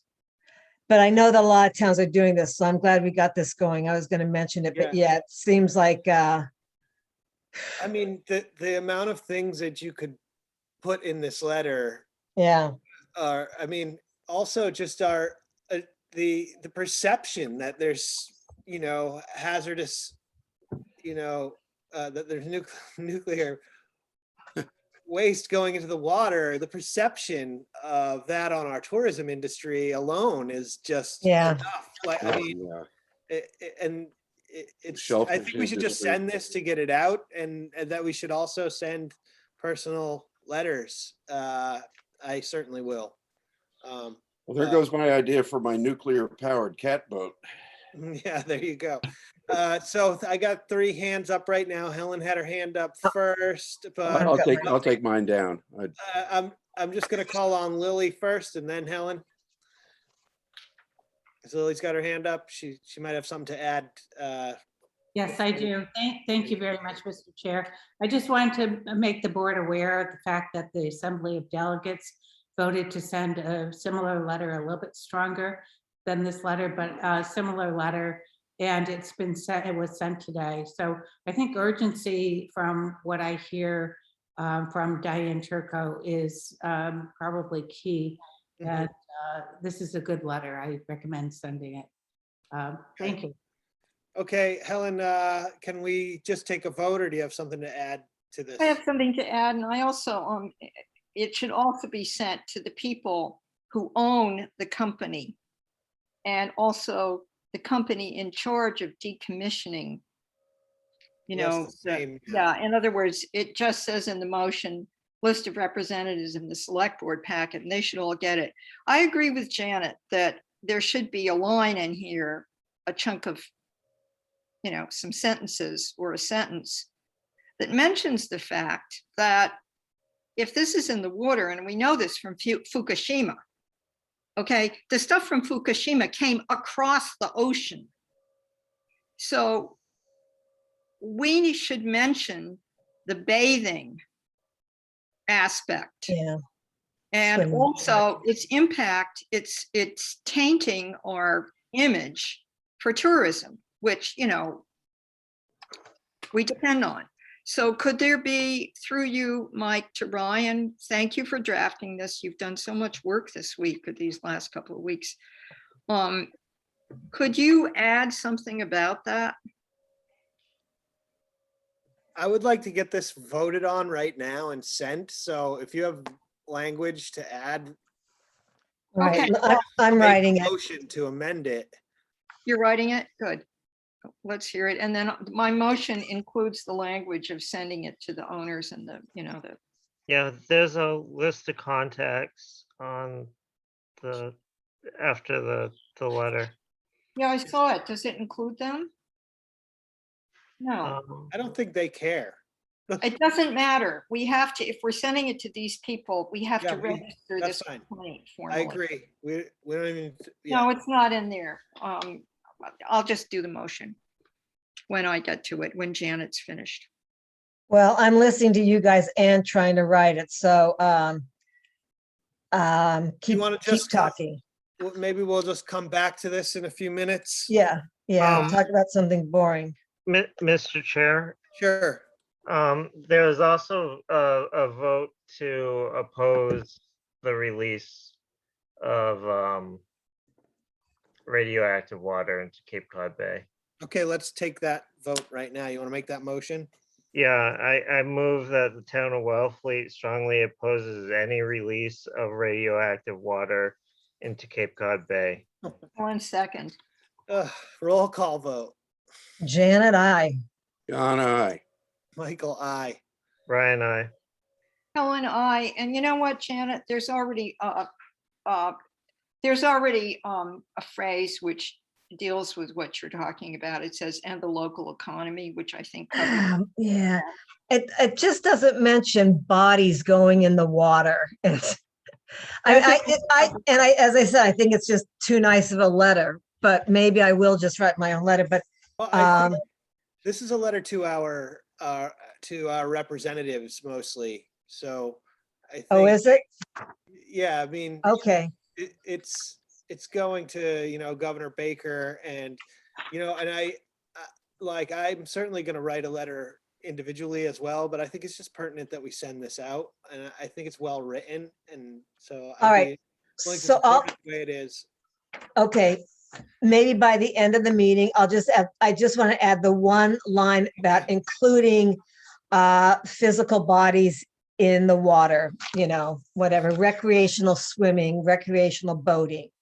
Okay, it does so- say from a human health perspective. No, I want more. But anyhow, keep going. Okay. all right, Continue let's on. just Move on, we'll Do you come want a back. to motion it. or should we wait for Janet's language? Let's just wait for Janet's language, we'll come back to it. Janet, you Yeah. wanna keep, Yeah, keep going. going on that, okay. Select board reports? None. No select board reports, town administrators report. Charlie?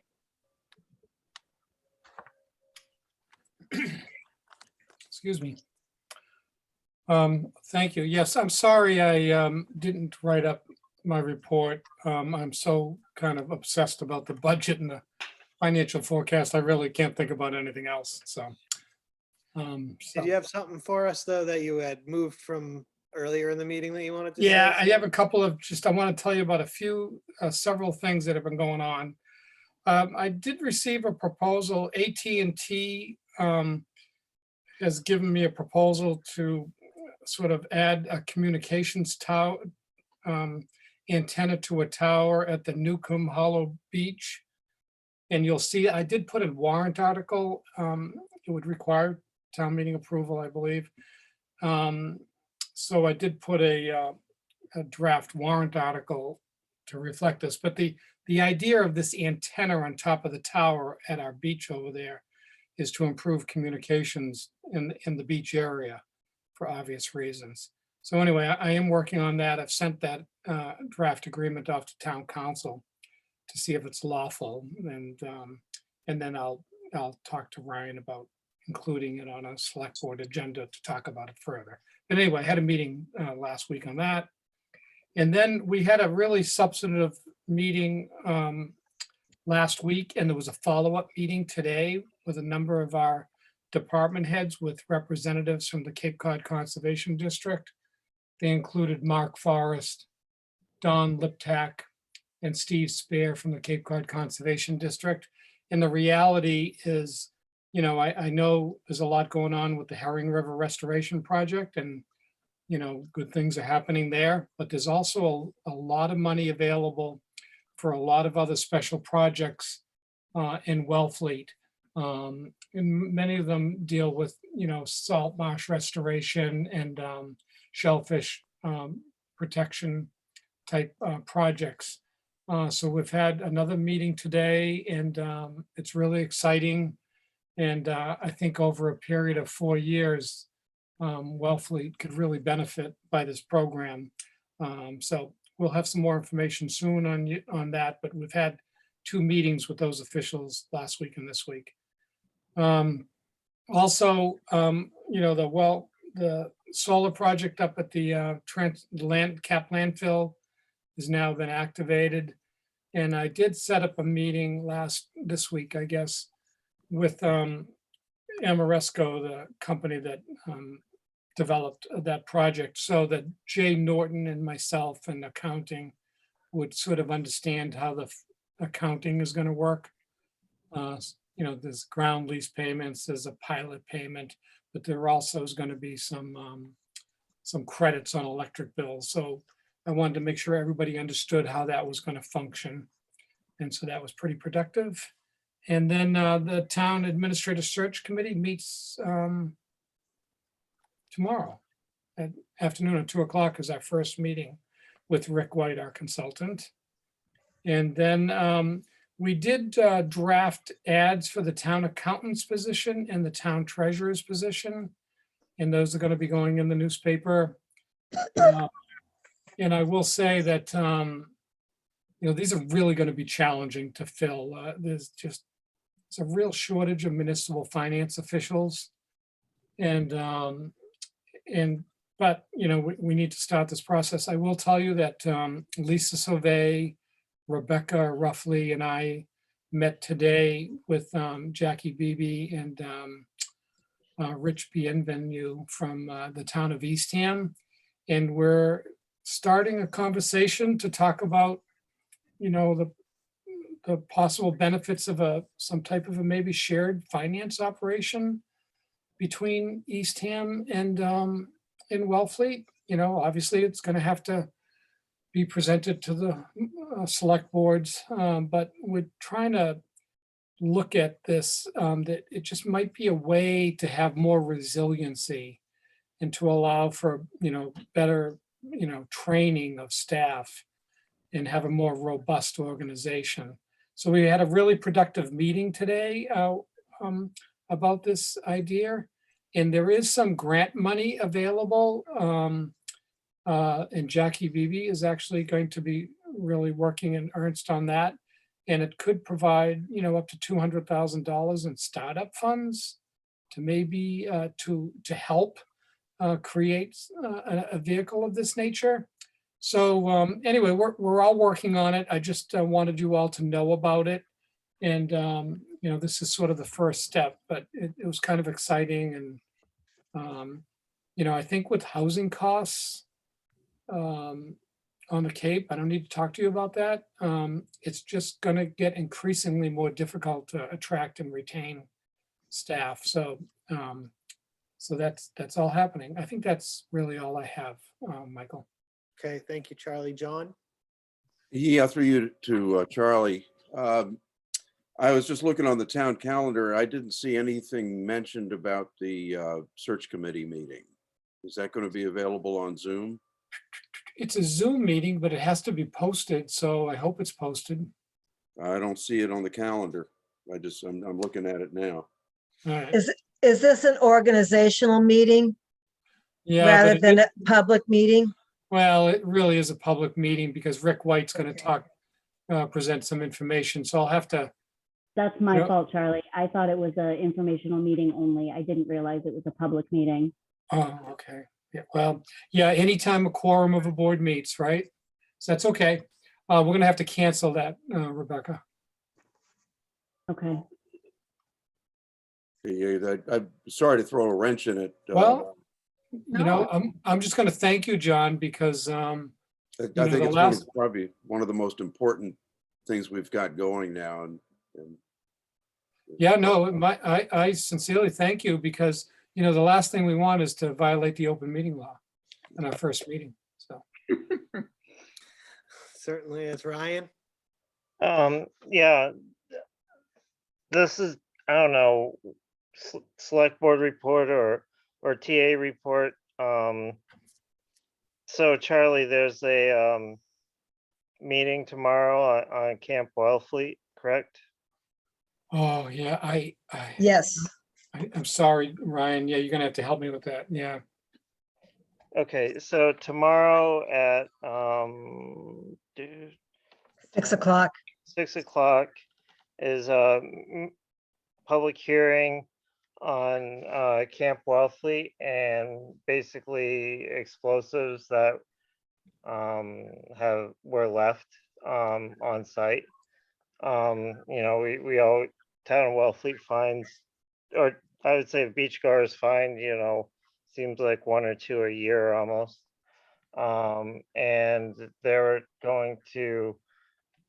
they've assessed the sites and they're going to report on what their recommended actions are. And those actions are also, the recommended actions are also in the posting for the public hearing. Okay. All right. Thanks, Ryan. Yep. Okay. Topics for future discussion. yeah. Fred? My mind's a blank. Yeah. You got a topic for us, Fred? Yeah, I'm sorry I got in late. Life intruded. Did you guys discuss the fact that we're supposed to be having a joint meeting next week with Charlie presenting the financial forecast and all? Am I late to that It was announcement? Brought up, yes. Okay. Charlie brought it up earlier. Yeah. In as much as we were just talking about posting things and whatnot, I thought Yeah. it would be Okay. prudent to get it Make in sure right that now. gets Posted. Cool. Okay, Helen? Yeah, I want to say that this meeting tomorrow about Camp Wellfleet is posted also as a select board meeting, so there will have to be minutes. Thank you. I mean, if we say anything. Well, we can need to use have a the quorum internet. there to have the meeting then. Yeah, but I'm gonna go. I don't know who else is gonna go. I'm going, but we're not really going to be deliberating on this. So, No, I'm just bringing it up, you know. Yeah, yeah. post it. okay. Can I run by this addition to the letter? Sure.